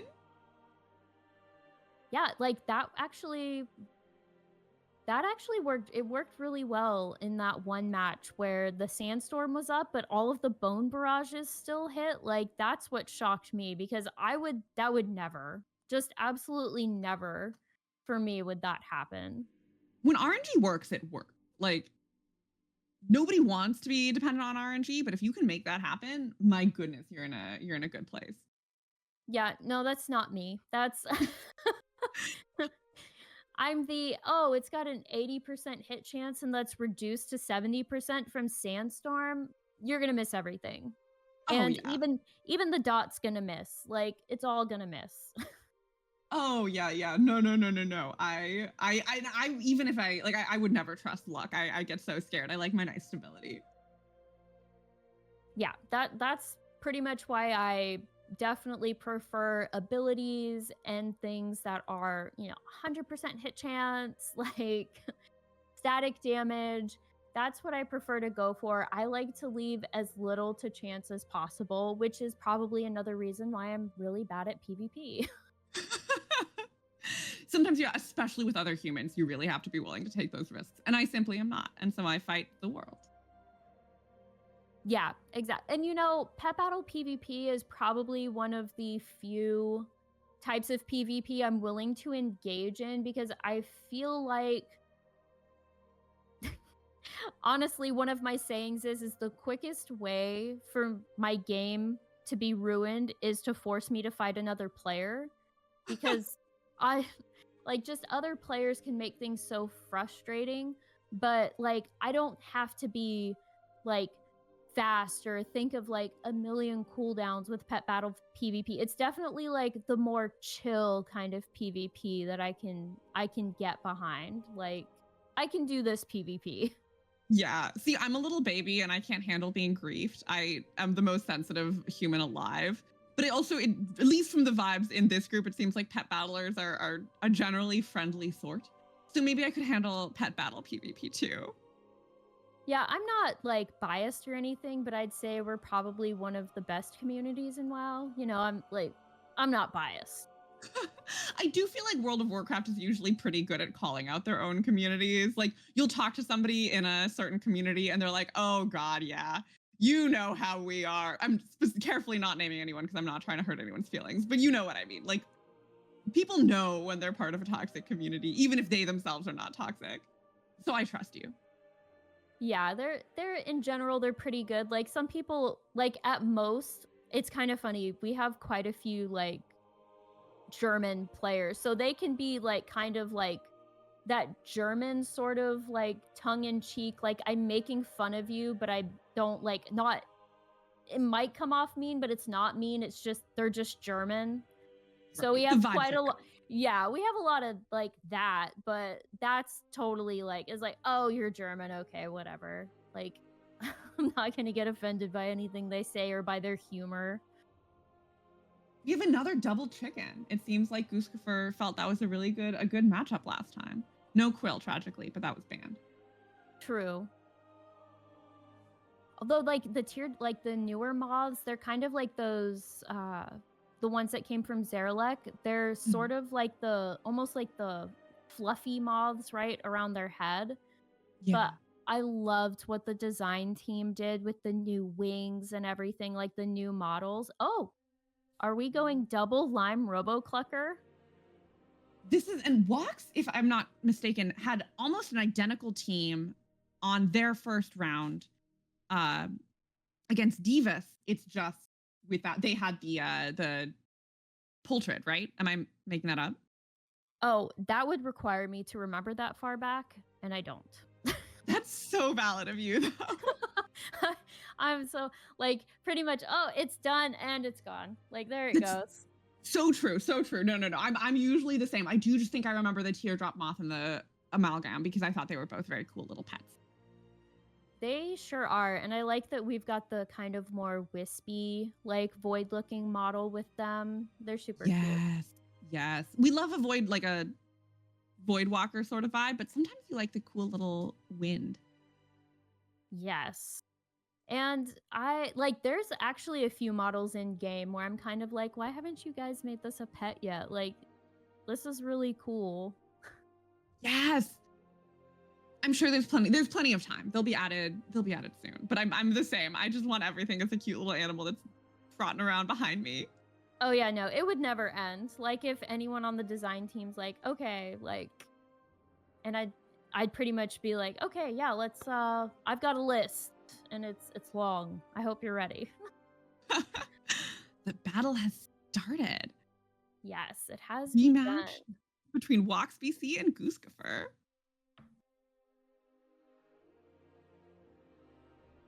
All right, and who are we starting with? We are starting with the Violent Poultrid and the Umbral Amalgam. Void versus Void. Wait, no, I think I might be mixing up my chickens. Never mind. Void versus not Void. Yeah, so Proto Chicken versus the Umbral Amalgam, the Void, the little Void boy. So Titan versus Void is what you're telling me. Yes. This is Midnights. We are watching Midnights. Yes. Actually, this might be last time. I don't know. It's one of them, is what I'm saying. Yeah, it's not Oh, looking goodness. Titan. Like Titans are not. Titans are not doing very well right now. Turns out if you just have an entire like wave of Void go against someone, ooh, and Chicken is down. Chicken down. Uh-oh. R.I.P. to the Titans. I guess that was your like 10-15 second midnight preview, folks. There you go. That's it. Yeah. Void Azeroth wins. cooked. Like that chicken. Oh, literally. Yummy, Yep. yummy. All right, we're Let's see. trying the second chicken out. Like, let's see if we can do better with the second chicken. Second Chicken just wrecked it. And now it's Chicken versus Chicken. Let's see whose chicken is better. Chicken on chicken violence. Oh no. This is what my mother warned me about. All right, so we force swapped the chicken out for the moth, and then we brought the chicken back in. I think that Gooskaffur was hoping to get the moth on the line because the Robo Chicken or the Lime Robo Clucker has those magic abilities that will do the strong damage to the moth. And Wox was like, no, this is a chicken v chicken battle right now. This is what Right. we're doing. Bring the chicken back. Let me see the chicken.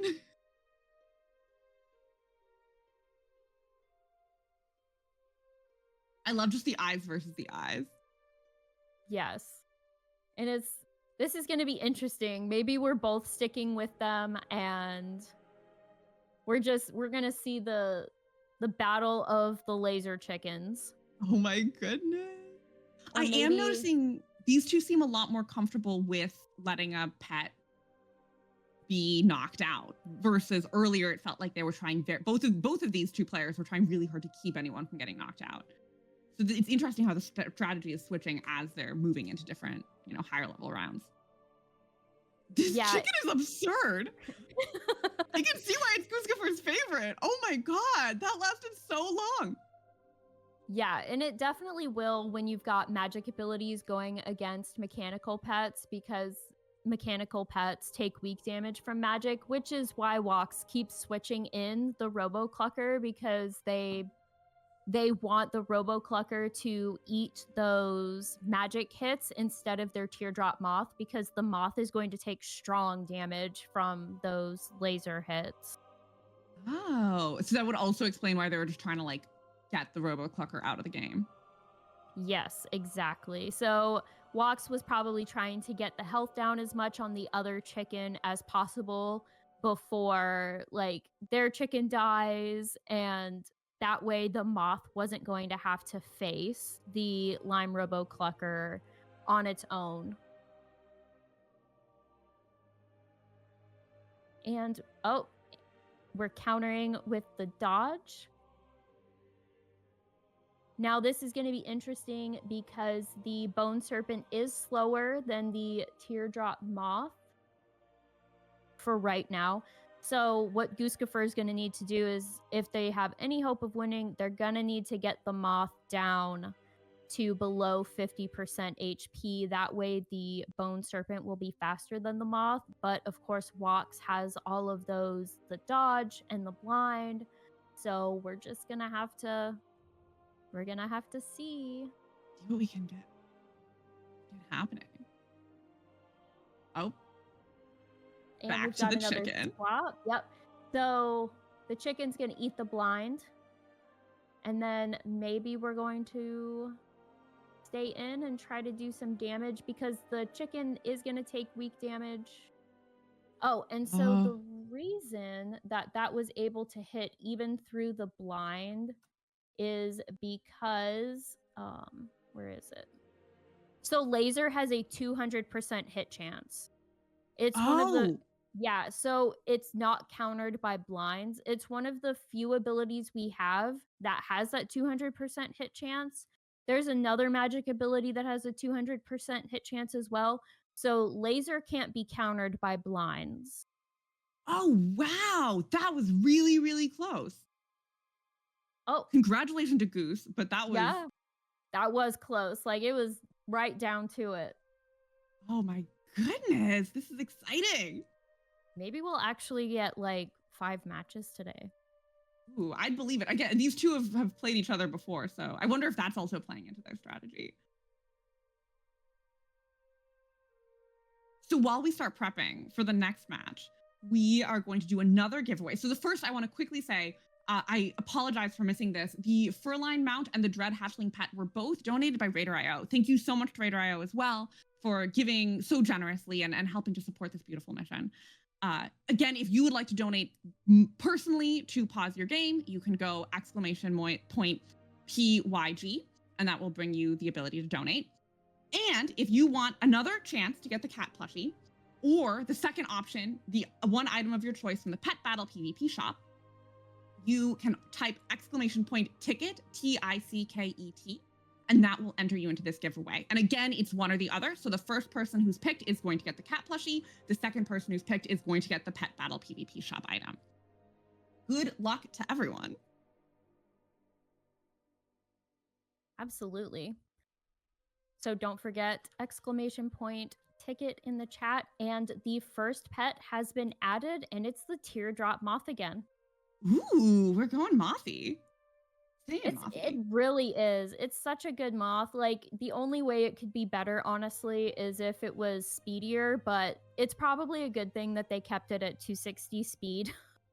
Because this thing would be an absolute nightmare if it had any decent speed behind it once it lost its flying buff. RoboClucker is also out, as is the Quill. And once again, we're not touching photosynthesis or sunlight. That is not allowed. We are not doing that today. It is a dark day, and that is it. Dark or maybe a little bit sandy. Right. And again, like, the Lime RoboClucker, probably just because that laser's got that 200% hit chance. Like I said, there's very few, and those are nice to have. Or there's those, so it's laser, and it's either Dark Talon or Shadow Talon that has the 200% hit chance. I like having that on one particular pet that has the Call Darkness and Nocturnal Strikes in one of the flyers. I like when they have the 200% hit chance ability for slot 1, because then I don't have to worry about Call Darkness when I use that. Pulling out the Cobble Shell. That's back. Welcome.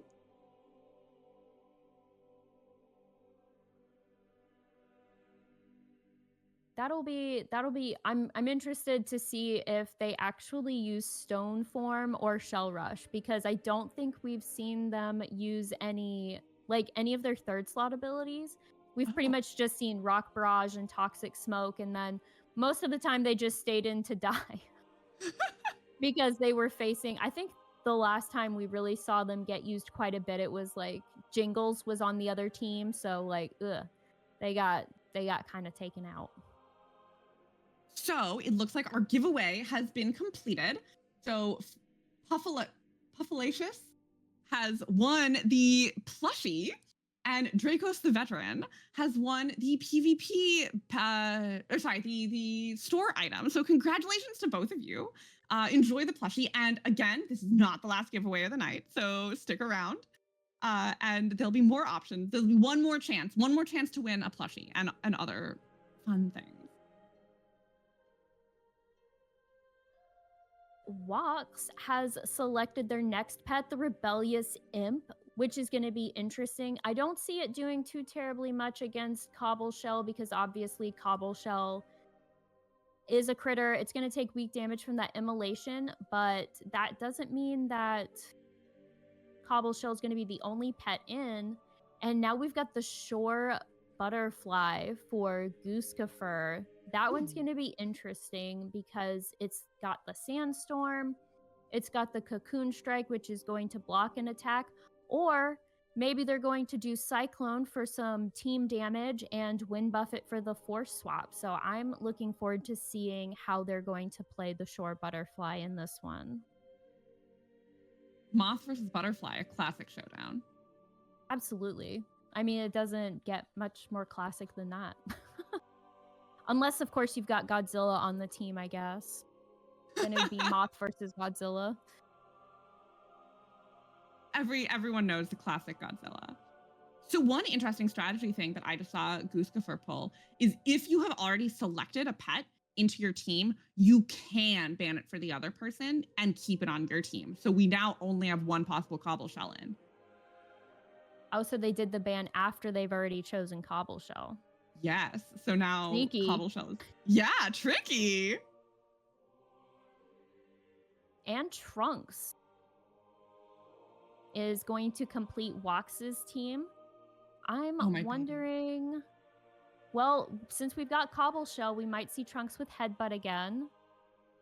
And then as long as everyone actually gets to pick their abilities, we'll probably see Moonfire and maybe when Alex Fly, since we've got the Shore Butterfly and we want to be able to go first when Moonlight is up and everything. Oh, smart.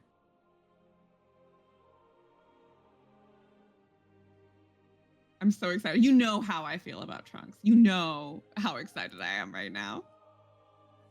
Yes, the little see-through elephant. You know, it kind of reminds me of the, like, a more blue version of the pink pachyderms that we get. Yes. The pint-sized pink pachyderm. But, like the ethereal-looking ones that we get during the Brewfest. I kind of wish that that's what the pet was. It was the kind of see-through pink ones, but maybe sometime. Maybe sometime. Selfishly, I really want Gooskaffur to pick the Micromancer because I want to see it. I love a little undead. Those ones actually pretty good if you're going, oh, they picked the Jeweled Sapphire Whelpling.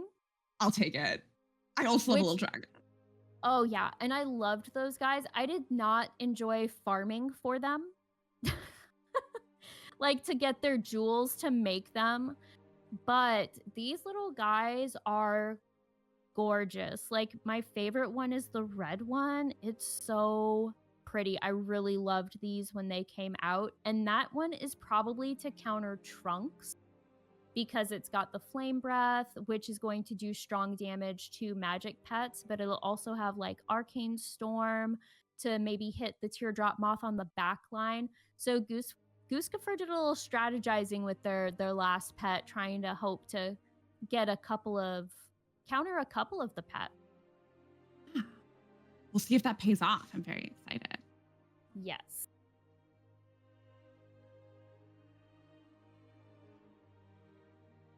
All right.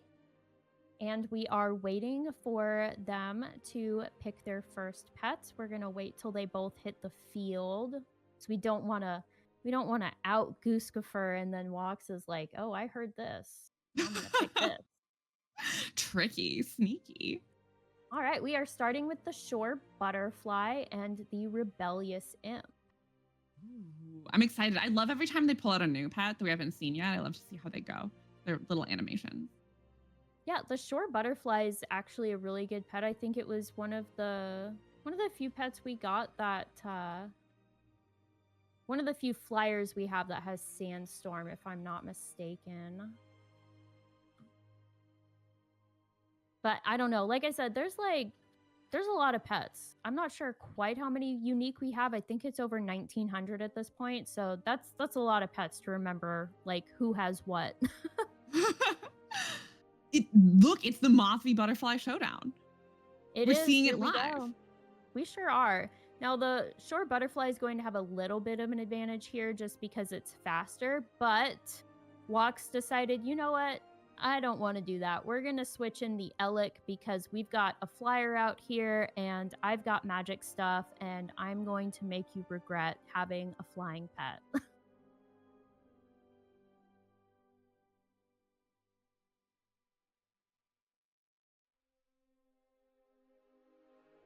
Oh my. And yep, we're going to use that cocoon, which is going to block that damage. So they did choose Avalanche instead of Headbutt here. So that is going to be interesting if it comes down to Trunks and the Cobble Shell. Which it is right now. Exciting. Yes. So Avalanche does weak damage to critter pets because it is an elemental ability. Now that Trunks has Moonlight up, we get to see, did Wox choose Smash or when Alex fly? Oh, they chose Smash. Ooh. Oh, see how every single one except one missed? That would be me. Like, that's me. That's the opposite of like the sometimes RNG really and Cobble Shell is down first knockout of the game. Yep, and that's just that Smash. And Trunks, I think, was one of the early pets that has like that really big power stat behind it of 338. And unfortunately for Cobble Shell, it's a snail. So not only is it a critter, meaning that Smash is going to hurt, it is also slower than Trunks' 211 speed, which is quite impressive, actually, being slower than 211. Oh, and I bet that Gooskaffur guessed that Wox was going to make that switch, so they did Crystal Prison. And now we've got the Rebellious Imp in, and we do get that extra, we're getting some extra power behind the arcane ability there. Where is it? There it is, Arcane Slash. So not only are we getting a boost to Arcane Slash from Moonlight being up and it being a magic ability, but we are also getting extra damage because it goes first. Ooh. And now we're back to our Moth versus Butterfly. Moth versus Butterfly. Who will come out victorious?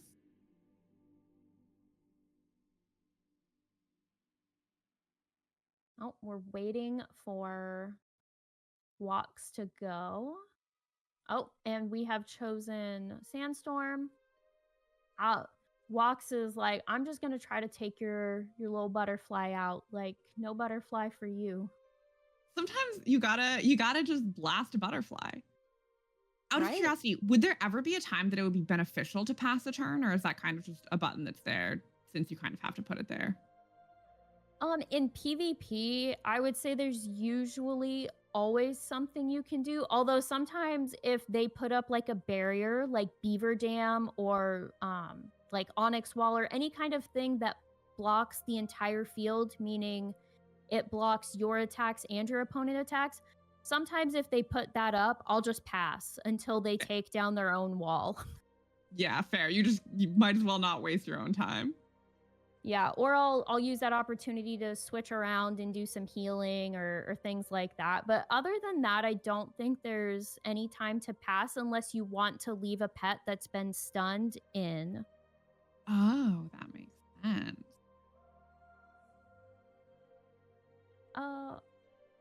And the miss. Yeah, we've been getting more of those, I think. Yeah, because the moth has the blind, and unfortunately the little whelpling does not have a 200% hit ability to counter that blind. Oh, tragic. Like the dragonling would definitely have the upper hand if the moth was below 50% health, but unfortunately it doesn't. And that was Wox swapping out and forcing Gooskaffur to waste their Dragonkin buffed attack there. Oh, very smart. Yes. look what it is. Moth versus butterfly. Moth versus butterfly. Oh, and Gooskaffur has decided to do Cocoon Strike to, it's either going to be to block the blind or the beam attack. So were they just basically immune for this next round? I mean, I guess it was just done, but... Yeah, so it blocks an attack. You can counter things like Cocoon Strike with multi-hit abilities, like Bone Barrage and things like that. Unfortunately, they changed things recently so that multi-hit abilities like Flank or things like that nature, where they usually hit multiple times, 2 to 3 times, they've changed it so that that won't break. It won't hit more than once. So it'll work on Cocoon Strike, but you're not going to get any secondary damage off of it, whereas things like Bone Barrage, Banana Barrage, Egg Barrage, those will not only take out the cocoon, but they will also do damage afterwards. And it looks like Wox won that one. So we are 1-1 right now. We are neck and neck in this. And that, I believe, is Gooskaffur's first loss of the entire season. It is their first loss. Goodness. I know. This one's a nail biter. We're going for it. It sure is. Like, I told you, I was excited for this one to come up so that we could either see Gooskaffur's redemption or Wox's continued dominance of NA. Oh, yeah.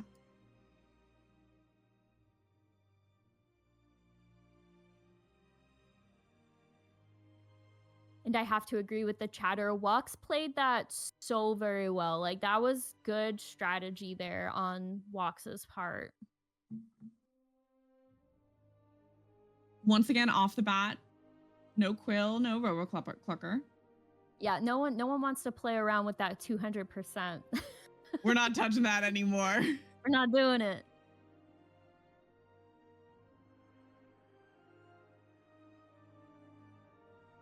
I have been corrected. So they have lost a single game, but they ended up winning overall for that match, if that makes sense. Or they lost one match, won the overall game, if that makes sense. So this is technically, as far as like an actual match is concerned, their second loss for the season. But still, they did come back and defeat that person. Oh, yeah.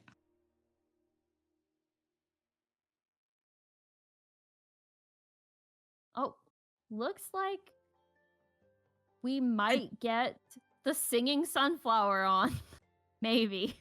Yeah, we might actually see it. We might see some sunlight. And everyone who knows is like, no.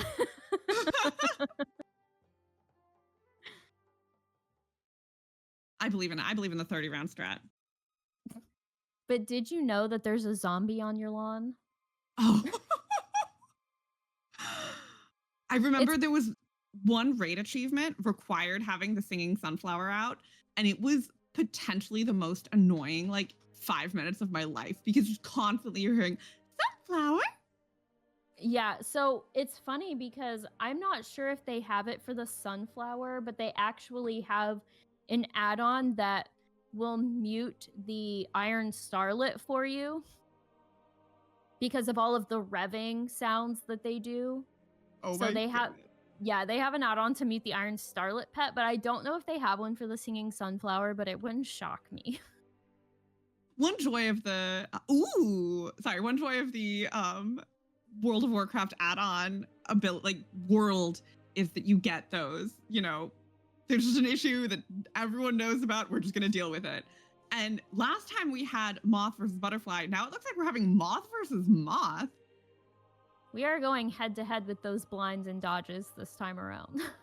It is very fun to see. These two seem more comfortable than I would expect facing two of the same against each other and kind of seeing who can RNG it better.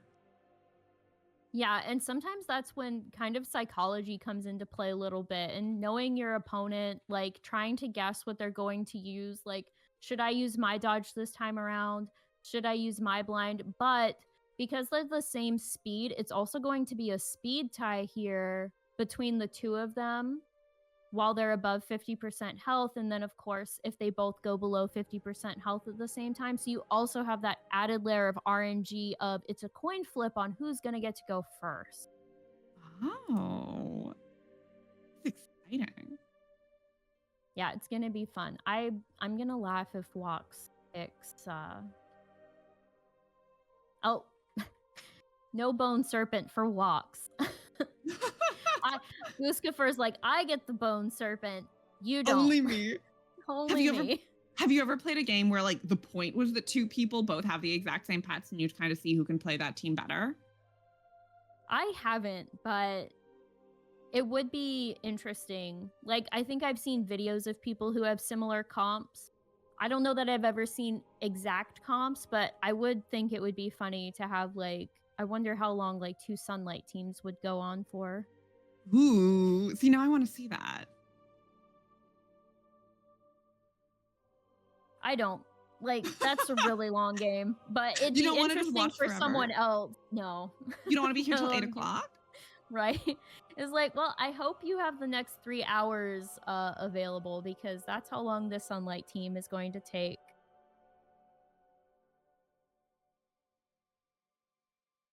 And then, like, just there's always funny little things about, like, pet battles. Is I'm not sure there's an upper limit on how many rounds you can go. So you could, I mean, theoretically go as long as you're willing to. But also, I help my friend test out certain things. They're more of the super, like, programming, technical aspect of certain abilities. And we got it at one point where they were testing how many objects you can have on a battlefield. And I think it's like 5 before the battle crashes.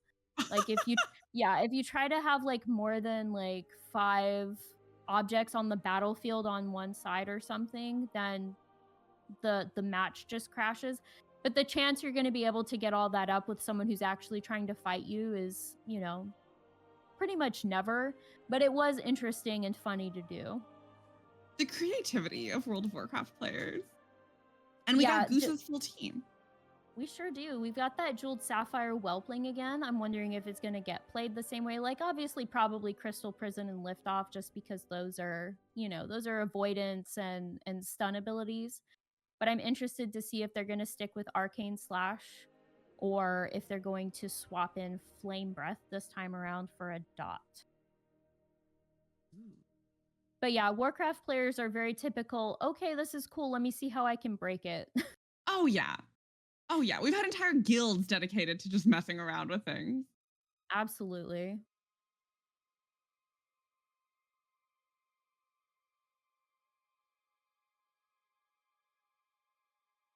And we are just waiting on Wox's final pet.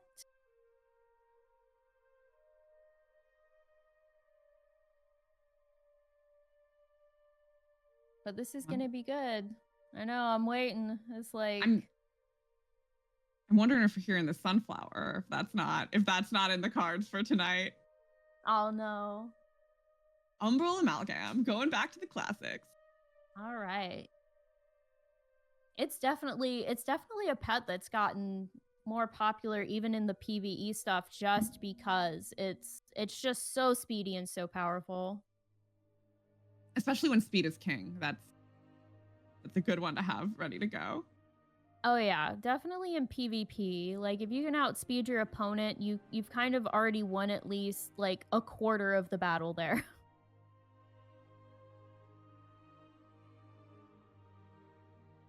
All right. Looks like Wox is ready. Just waiting to make sure Gooskaffur is good to go.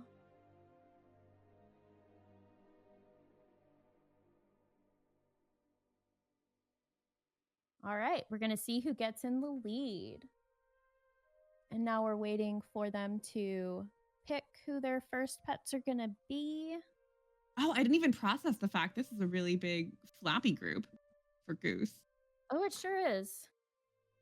We love a We win. have a variety of flappers.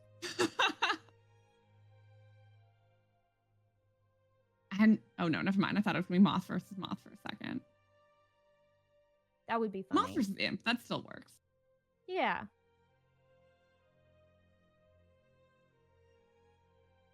So I'm wondering how Gooskaffur is gonna. Yeah, that's what I figured was going to happen because and see, this is where some of the psychology comes into play because Goose probably assumed that Wox was going to open with Immolation, so they went ahead and took the chance and used focused beams instead of their blind, and Wox used burn.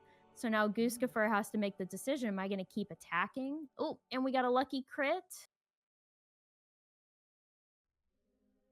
And we've got to make another decision. Oh, see? Look at that. See? Exactly. So at this point, Wox is using Immolation, perhaps making them waste their dodge. Oh, what they're trying to do here is they're trying to force Gooskaffur's hand. Like, are you going to use your blind and then I'm going to swap this pet out, forcing you to waste it? Or are you going to let me get your moth below 50% HP so that I can take it out? Oh my goodness. Oh, this will be... And we got a swap. We did. Got We swapped Bone over to Serpent. the... It is. So I'm so bad at saying what it's technically called. It's like a Quetzalcoatl. Yes, that thing. Yeah, it's a South American mythological creature. And they used Portal to avoid that Bone Barrage, which would have done strong damage. And now the Teardrop Moth is using their blind on Wox's side. And unfortunately, that liftoff misses because of the blind. That was 3 misses in a row, I think, if I was counting correctly. Nobody did any damage. And then Bone Serpent got a little wrecked. Yeah, sometimes it happens that way, unfortunately. And what's interesting is that if a pet that has kind of like a dot like that, like Cyclone or Bone Barrage, if you blind them as the pet's like the pet that cast it is dying, then it'll stay at 0% and none of it'll hit.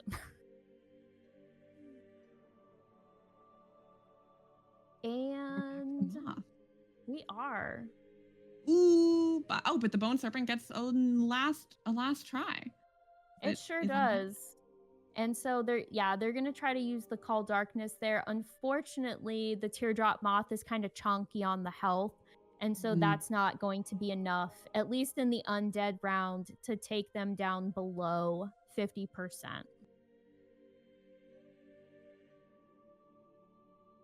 When they get below 50%, can you remind me what that triggers? Is it just that it's easier to kill? So below 50% for a flyer means that they lose their flying buff. That's their racial ability. So when they're above 50% health, they have an extra 50% speed. So like right now, if you look at the top, you'll see that the Teardrop Moth is at 390 speed. That's with the flying racial buff. Once they drop below 50%, they'll drop to their base speed of 260. Oh, so now they're a lot easier or they're going to be a little bit slower to kill. Or slower to fight. Easier to kill. Yes, and especially because the Teardrop Moth is at that 260 speed, most of... there's a lot of pets that are faster than 260, especially when you're PvPing. Yeah, it seems like most of them are in the 300s at this point. Yeah. And so with that stun, they are going to try and take out the Moth. But, Gooskaffur is still kind of having to work uphill here against this team. Because we've still got the Umbral Amalgam that's pretty much at full health. We've still got the Imp on the back line that was probably healing with some Immolation. Yeah. Yeah. They did have to put a lot into getting that moth down, and they did successfully get the moth down, but it took a fair chunk out of their team as well. It sure does. Like that moth it can be a menace. Like no joke, just a menace. And then again, we are seeing, so with the speed breed of Umbral Amalgam, it's outspeeding even the Sapphire Whelpling, who has 341 speed, which is a really good speed stat. But like the Umbral Amalgam is just, it's something else with this. Oh, and they had to bring their moth out to try to counter that, and then unfortunately got below 50. So now they're not only very damaged, but also very slow and down. Yep. Unfortunately, the Umbral Amalgam has a lot of power behind it, a lot of speed, and then a lot of big hit abilities. So now Gooskaffur is going to be like maybe fighting an uphill battle. They're going to have to hope that the Umbral Amalgam gets some misses while they get some hits, and then they still have the Imp to deal with on the back line. I'm curious if the Umbral Amalgam is going to get banned pretty quickly next time. And this one is all Wox. Yep. Second win for Wox. So if Wox wins this next one, Wox will be moving on to the World Finals. But if Gooskaffur wins, we're going to have a tiebreaker. This one is close. You can tell these two have played against each other, and both, everyone here worked really, really hard to get here, but they're tightly matched. Yeah, it's been really good. So this is the closest we've had it so far today. Yeah. I'm excited. I'm curious. I'm curious how this next one's going to go, because we could very well get a game 5 at this point. We could.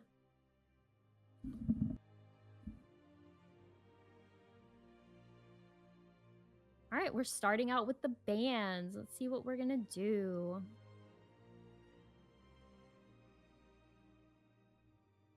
All right, so we're still ignoring that singing sunflower, but we did not like Wox's imp, so no imp.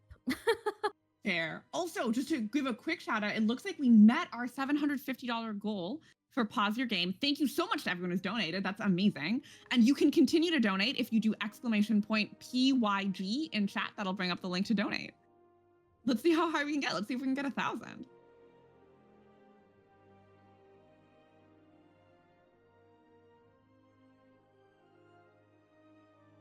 Right.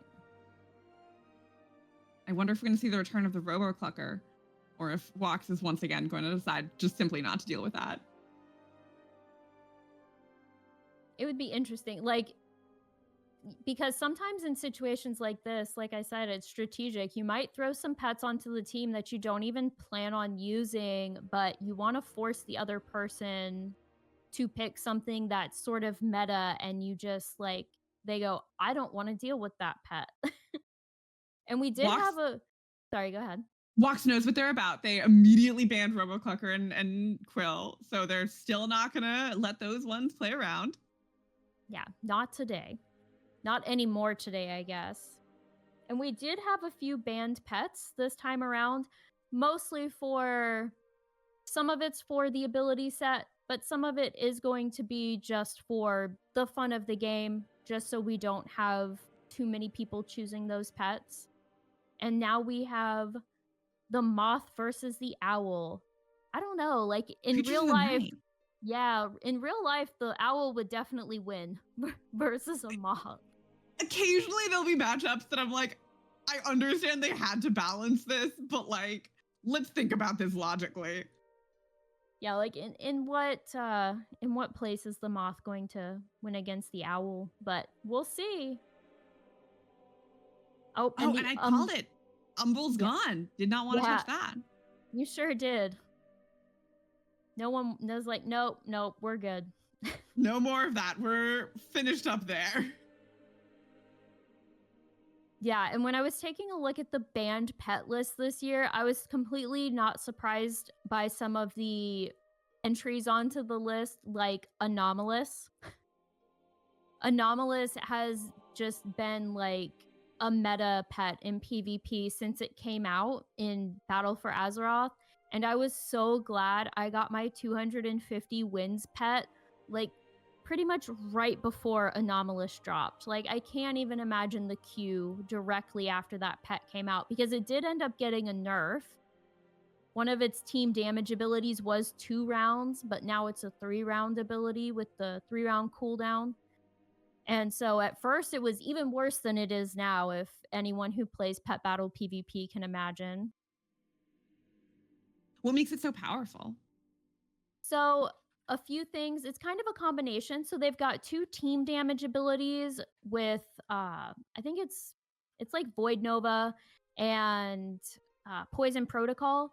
So those are 2 team damage abilities, which on their own, okay, like decent, but not like super duper great, until they're backed by Anomalous's 362 power stat.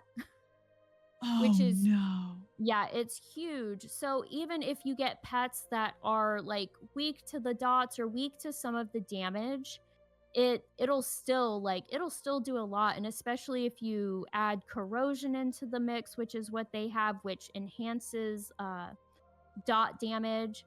And they've got the magic racial, so they've got that 35% health that can't be done more. So you can't hit them for more than 35% of their health. And so they're pretty much always going to get at least one set of both team damage attacks off. And then their speed is 297, which at this point we've gotten a lot of really faster pets, but at the time, like that was pretty crazy at the time, and it was outspeeding a lot of pets. Yeah, that sounds rough. That sounds like a combination that can just kind of whoop. Oh, we've got double Bone Serpent. How? These two are really comfortable playing each other off, like playing the same off each other. And we clearly have a few pets that are really, really well liked. Yeah, the Bone Serpent, like I said, it's got the undead racial where they get to resurrect and have that round where they can't be killed. And even though you're taking reduced damage, sometimes that's your chance to get a little extra hits in before to set up something for your other pets. And the Bone Serpent's been a favorite, I believe, of PvP for a really long time. Yeah, it seems very powerful. It's been doing well in every team that it's run in. It sure has. And that's a lot of that's the Call Darkness. A lot of that's the Bone Barrage, because you do see humanoid pets quite a bit because of their racial passive with the healing. So it's a good counter. And then you've got the Avoidance with Liftoff, where you get the 1 round where you're not taking any damage.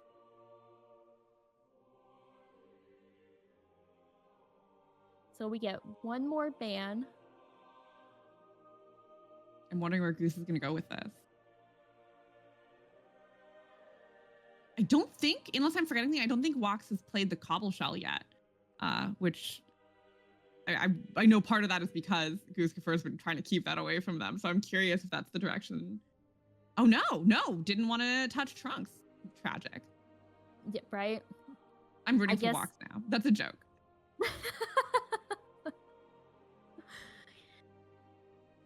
All right, Wox gets to add 1 more pet.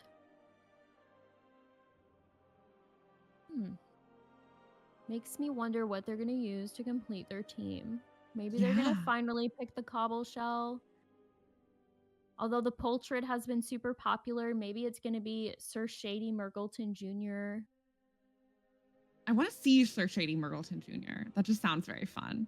I don't know if it's at all good in this match, but I think it'll be cool. I think it'll be cute. So it's very similar to the Umbral Amalgam. Like, I believe it's a little different. Like the set's kind of jumbled up and there's a couple different moves, but it's in the same kind of vein. So the big thing is that it's got Call Darkness. It's got that speed behind it. It can clean up things on the battlefield, although I don't think that... Oh, Jingles. Jingles? Okay, I'll take it. That's also a cutie. Jingles coming out. Wox is like, I'm going to finish this. Jingles. That's one that's been banned a lot this game, so I'm kind of surprised that we're seeing it get pulled out. yeah, he's a quick one, and as long as it doesn't end with like the long-eared owl versus Jingles, because even though the long-eared owl isn't going to outspeed Jingles, Jingles' primary attack is going to be a little much unless they have like Gift of Winter's Veil, which is probably what they'll choose. But it'll be kind of right down to it if it ends up being those two against each other, but we'll see. And Wox gets to do one more ban, and then Gooskaffur will pick their last pet. And it looks like we are going with the Black Fuse Bombling. Yep, Black Fuse Bombling for Gooskaffur the final pet. Did not hesitate, knew exactly what they were going to try to add in. Yeah, that's probably to deal with Jingles because it's got those mechanical abilities up. So that's trying to counter Jingles. That makes sense. Very much playing against each other again. Yep. And that's part of what makes the pick ban system fun, right? Like you get to kind of see what they're picking and you can kind of play off of it and try to counter certain things, but you don't want to go too hard into trying to counter them because they know what your strategy is going to be at that point. So I'm looking forward to this matchup. I think this one's going to be fun. As a quick reminder for anyone who's new to wasn't here earlier on the stream, the pick ban format was actually designed specifically, that system was specifically for the pet battle tournaments.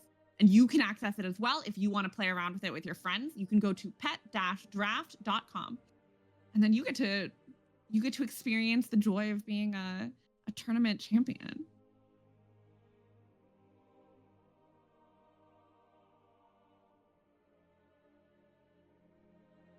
This could be the final round of the matchup. If Wox wins again, it could also be the round that brings us to a nail biter.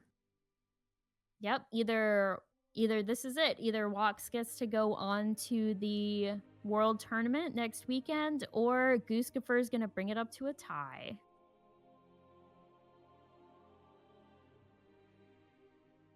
If you had to guess based on the teams, who would you throw in for?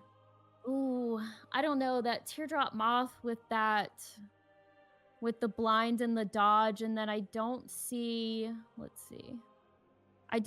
any hard like magic counters for either of the flying pets on these teams. And then of course the Bone Serpents, like we can just kind of use them to cancel each other out. And then you've got Jingles, but you've also got the Black Fuse Bombling. I don't know. I'm leaning more toward Wox's team. It's like if I had to pick a team to fight with, I'd probably go with Wox's team just because I really like the Teardrop Moth with the blind and the dodge.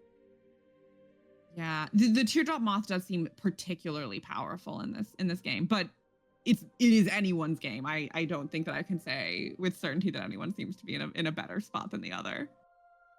Yeah, for sure. Like Gooskaffur's goal with the Moth is just going to be getting it below 50% HP to get rid of its flying racial buff. But all right, looks like we're ready to begin, and everyone is going to pick their first pets. And we gotta wait and see.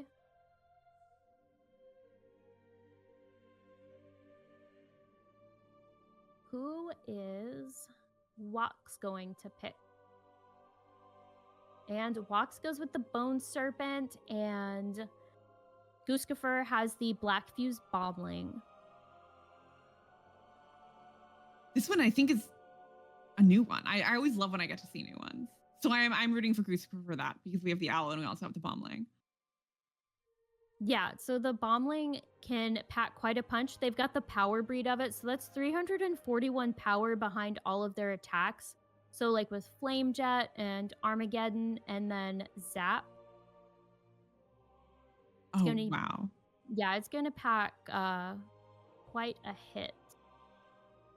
But Bone Serpent can do what they're doing right now and just simply not be touched. Exactly. Oh, that was a hit. Oh my goodness.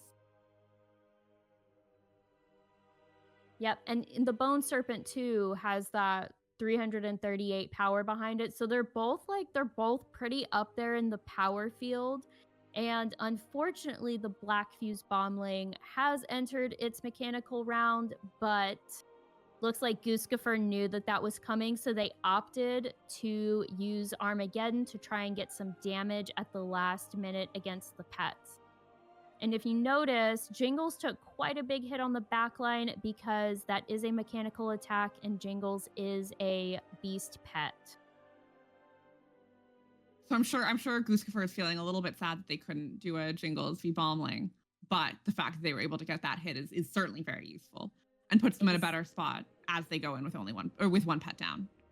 Exactly. And Gooskaffur's got the speed advantage here as far as the Bone Serpents go because they have the speed breed, and then Wox, I believe, has the power breed. And we've gotten Jingles below 50% health, but now Gooskaffur is kind of stuck a little bit. If they want to swap to their Warden Owl, they will get hit by those booby trap presents that are down. Oh, so we're kind of locking into Bombling right now. Into the Bone Serpent. Bone Serpent, yeah. Yeah, no, you're totally good. They both start No, you with have to B. play the dead pet. You can't play any pet that can do anything. Exactly, right? You just have to like put your dead pet on the field and just like see what you've done. Look at that. Simply mourn. Oh, and we took the hit of the presents just to get the owl out. Sure did. And unfortunately, that brought the owl below 50% HP, and that means that Jingles is faster. Although they are stuck using Pounce, and Pounce is not going to hit for very much against the owl because beast abilities do weak damage. Oh, that was so crazy. So Wox just basically pulled out and sacrificed the Bone Serpent, but now they get their undead round. Exactly. Yep. And that's part of where some of the strategizing comes in using pet deaths to your advantage when you know that they're going to hit you with something that's going to take your active pet out. And so, okay, now Gooskaffur is down to only one, the Bone Serpent. Yep, we are. And I guess, yeah, Wox has barely touched the Teardrop Moth, so that's going to be a pretty big advantage for them. Absolutely. So Gooskaffur's only hope now is to get the Teardrop Moth below 50% HP. So at this point, I would probably use Liftoff just because they might be trying the blind. Oh, they decided to pass. Interesting. Because by the time Liftoff landed, they would have been undodged. Oh, gotcha. But, okay. Oh, see, we've got the speed advantage here. Now we can use Liftoff. Whatever happens is going to miss. But the Bone Serpent has the undead round, so I guess, well, then you'd have to deal with Jingles. Yes, Can't really exactly. sacrifice And here. Yeah, unfortunately. Is there any way that they could pull this off, or is it just kind of at this point, game, set, match? That's pretty much it. That's game, set, match. Wow, well, that was so fun. Congratulations to both. That was a tight one, man. Yeah, that was good. So, big grats to Wox for the second year in a row. Wow, that is, I'm sure, a big win there. That's really exciting. And yeah, congratulations. They'll be going on to fight the EU winner. Absolutely. That was a really good match overall to both players. That was really good. And what an incredible day of pet battling action with some of the most creative comps this tournament has seen, especially today, and especially with those pets. People really pulled it together in ways that I would not have expected and played things together really, really coolly. And yeah, there were a lot of unique pets. Like there were certainly some favorites, but I feel like every single match somebody was pulling out something new. It wasn't like they were falling back on the same systems every single time. No, and I really enjoyed how the team synergy. We saw some really good team synergy today between the dots or the stuns and the swaps and everything. Like there was a lot of masterful and strategic thinking going on with these teams, and that was just a joy to watch. Absolutely. This was so fun. I have not been super big in pet battles in general, but I think this has changed my mind. I think that I am going to start getting more into pets again, and I'm going to see what I can do because this was so fun. Oh, absolutely. And a good way, the reason I figured out so much is because I got started in it and I realized that all of these strategies were all using the same pets. And I'm like, but we have, like, at the time I don't think we quite had 1,000 unique pets. And I was like, there's so many different pets. I want to use more of them. And so I started making my own strategies. And once you start making your own strategies and you kind of learn the ins and outs of the system, that's when it gets really fun. And people come up with some really, really clever combinations. And it's like, oh, wow, that's amazing. Yeah. Well, if you want to see some more, tomorrow, the EU finals is going to be occurring at 2 p.m. EST at Starship. And then the world finals are going to be on July 5th. So that's coming right up, and we'll see who's going to win that pretty little trophy and the bragging rights of saying that you won the tournament. And we also have one last giveaway. So if you have not won the plushie yet, you have one more chance. There'll be another plushie, again, donated from Be Chaotic Goods. And they'll also, the second option, so the person who is selected second will get a Valor t-shirt from Valor Gaming. Thank you to Valor Gaming again for your generous donation, as well as obviously hosting this stream. So again, you can type !ticket, TICKET, into chat. That'll enter you. And this is our last chance to get money for Pause Your Game. So if you haven't donated yet, you can do !PYG, and that'll give you a link to donate. Congratulations to our incredible players. This was so much fun to watch. Absolutely. And it makes me wonder if the list we're going to see for banned pets next time is going to include the teardrop moth, because I feel like that one has been an absolute menace today. Like in a good way, but yeah. And the Umbral Amalgam as well. Like that one's a little bit of a powerhouse. Oh yeah, that one was tough too. I didn't expect that was going to be I think both of those were in the very first match, and my goodness, they hung on through. I'm also wondering if our people will have next season, which again, remember, starts in season 3, so that'll be coming up soon. We'll have some new favorite pets this time. I am definitely looking forward to it. I know we're getting some new pets with 11.2. They still have placeholder ability sets, so we don't know quite how they're going to shake out yet. I am really hoping for some good move sets from them, because some of them are super cute if I recall correctly. I have the data mining up. Oh, the lap bugs. So they're redoing the Water Strider models. They're super cute. And then we've got some very toothsome guys. We've got some baby beholders. Be so for real. Yes, baby beholders. Oh my goodness. So cute. But yeah, today was awesome. I am really looking forward to the EU finals tomorrow. And of course, I'm from the NA, so obviously I'm gonna be, off to the side on the World Finals going, go Vox. But oh yeah, we're fully on Team Wox now. Absolutely. Wox. Prove it for NA. And entries are closing soon, so I'm gonna type !TICKET, and that'll enter you right in for a chance to win the plushie or a shirt from Valor.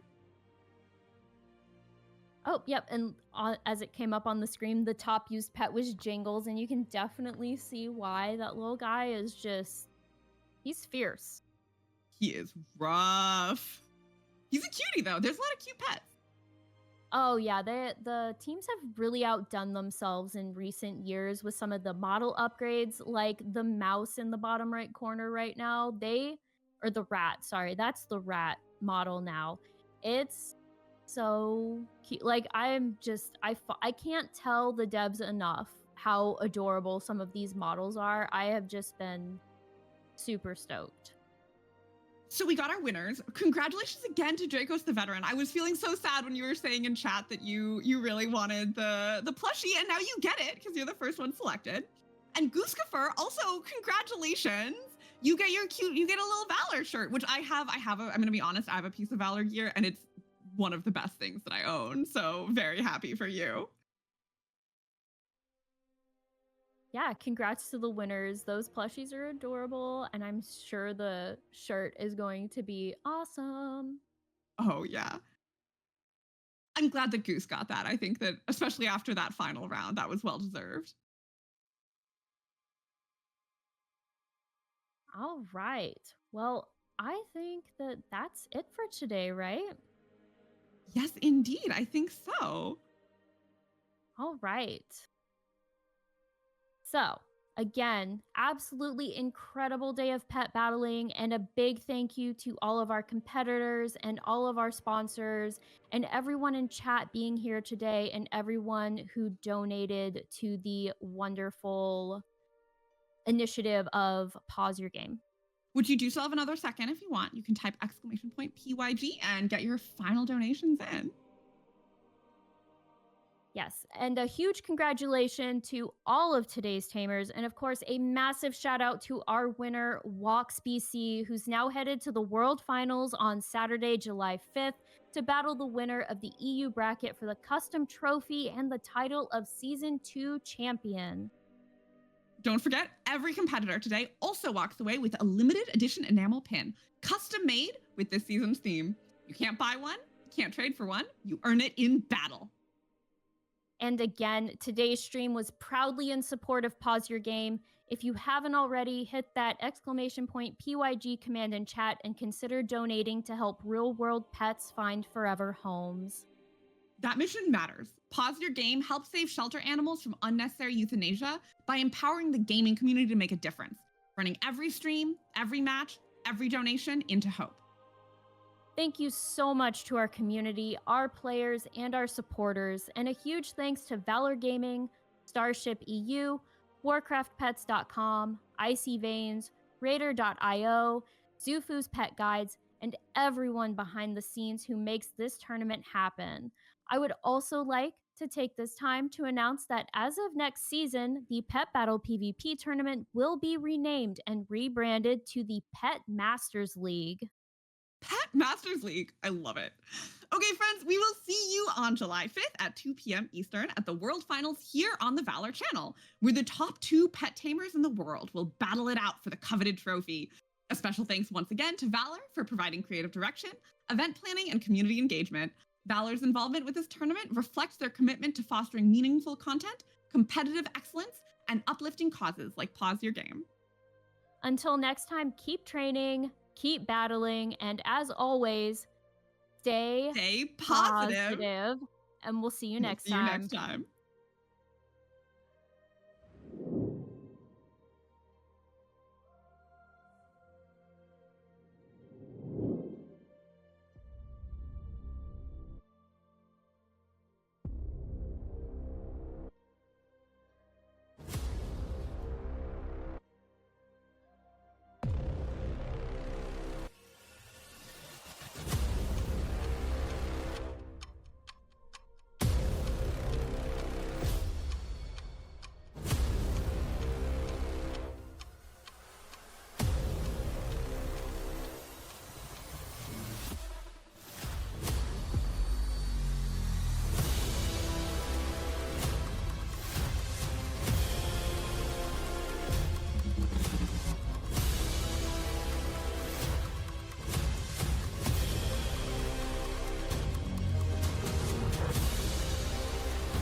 tick the bomb.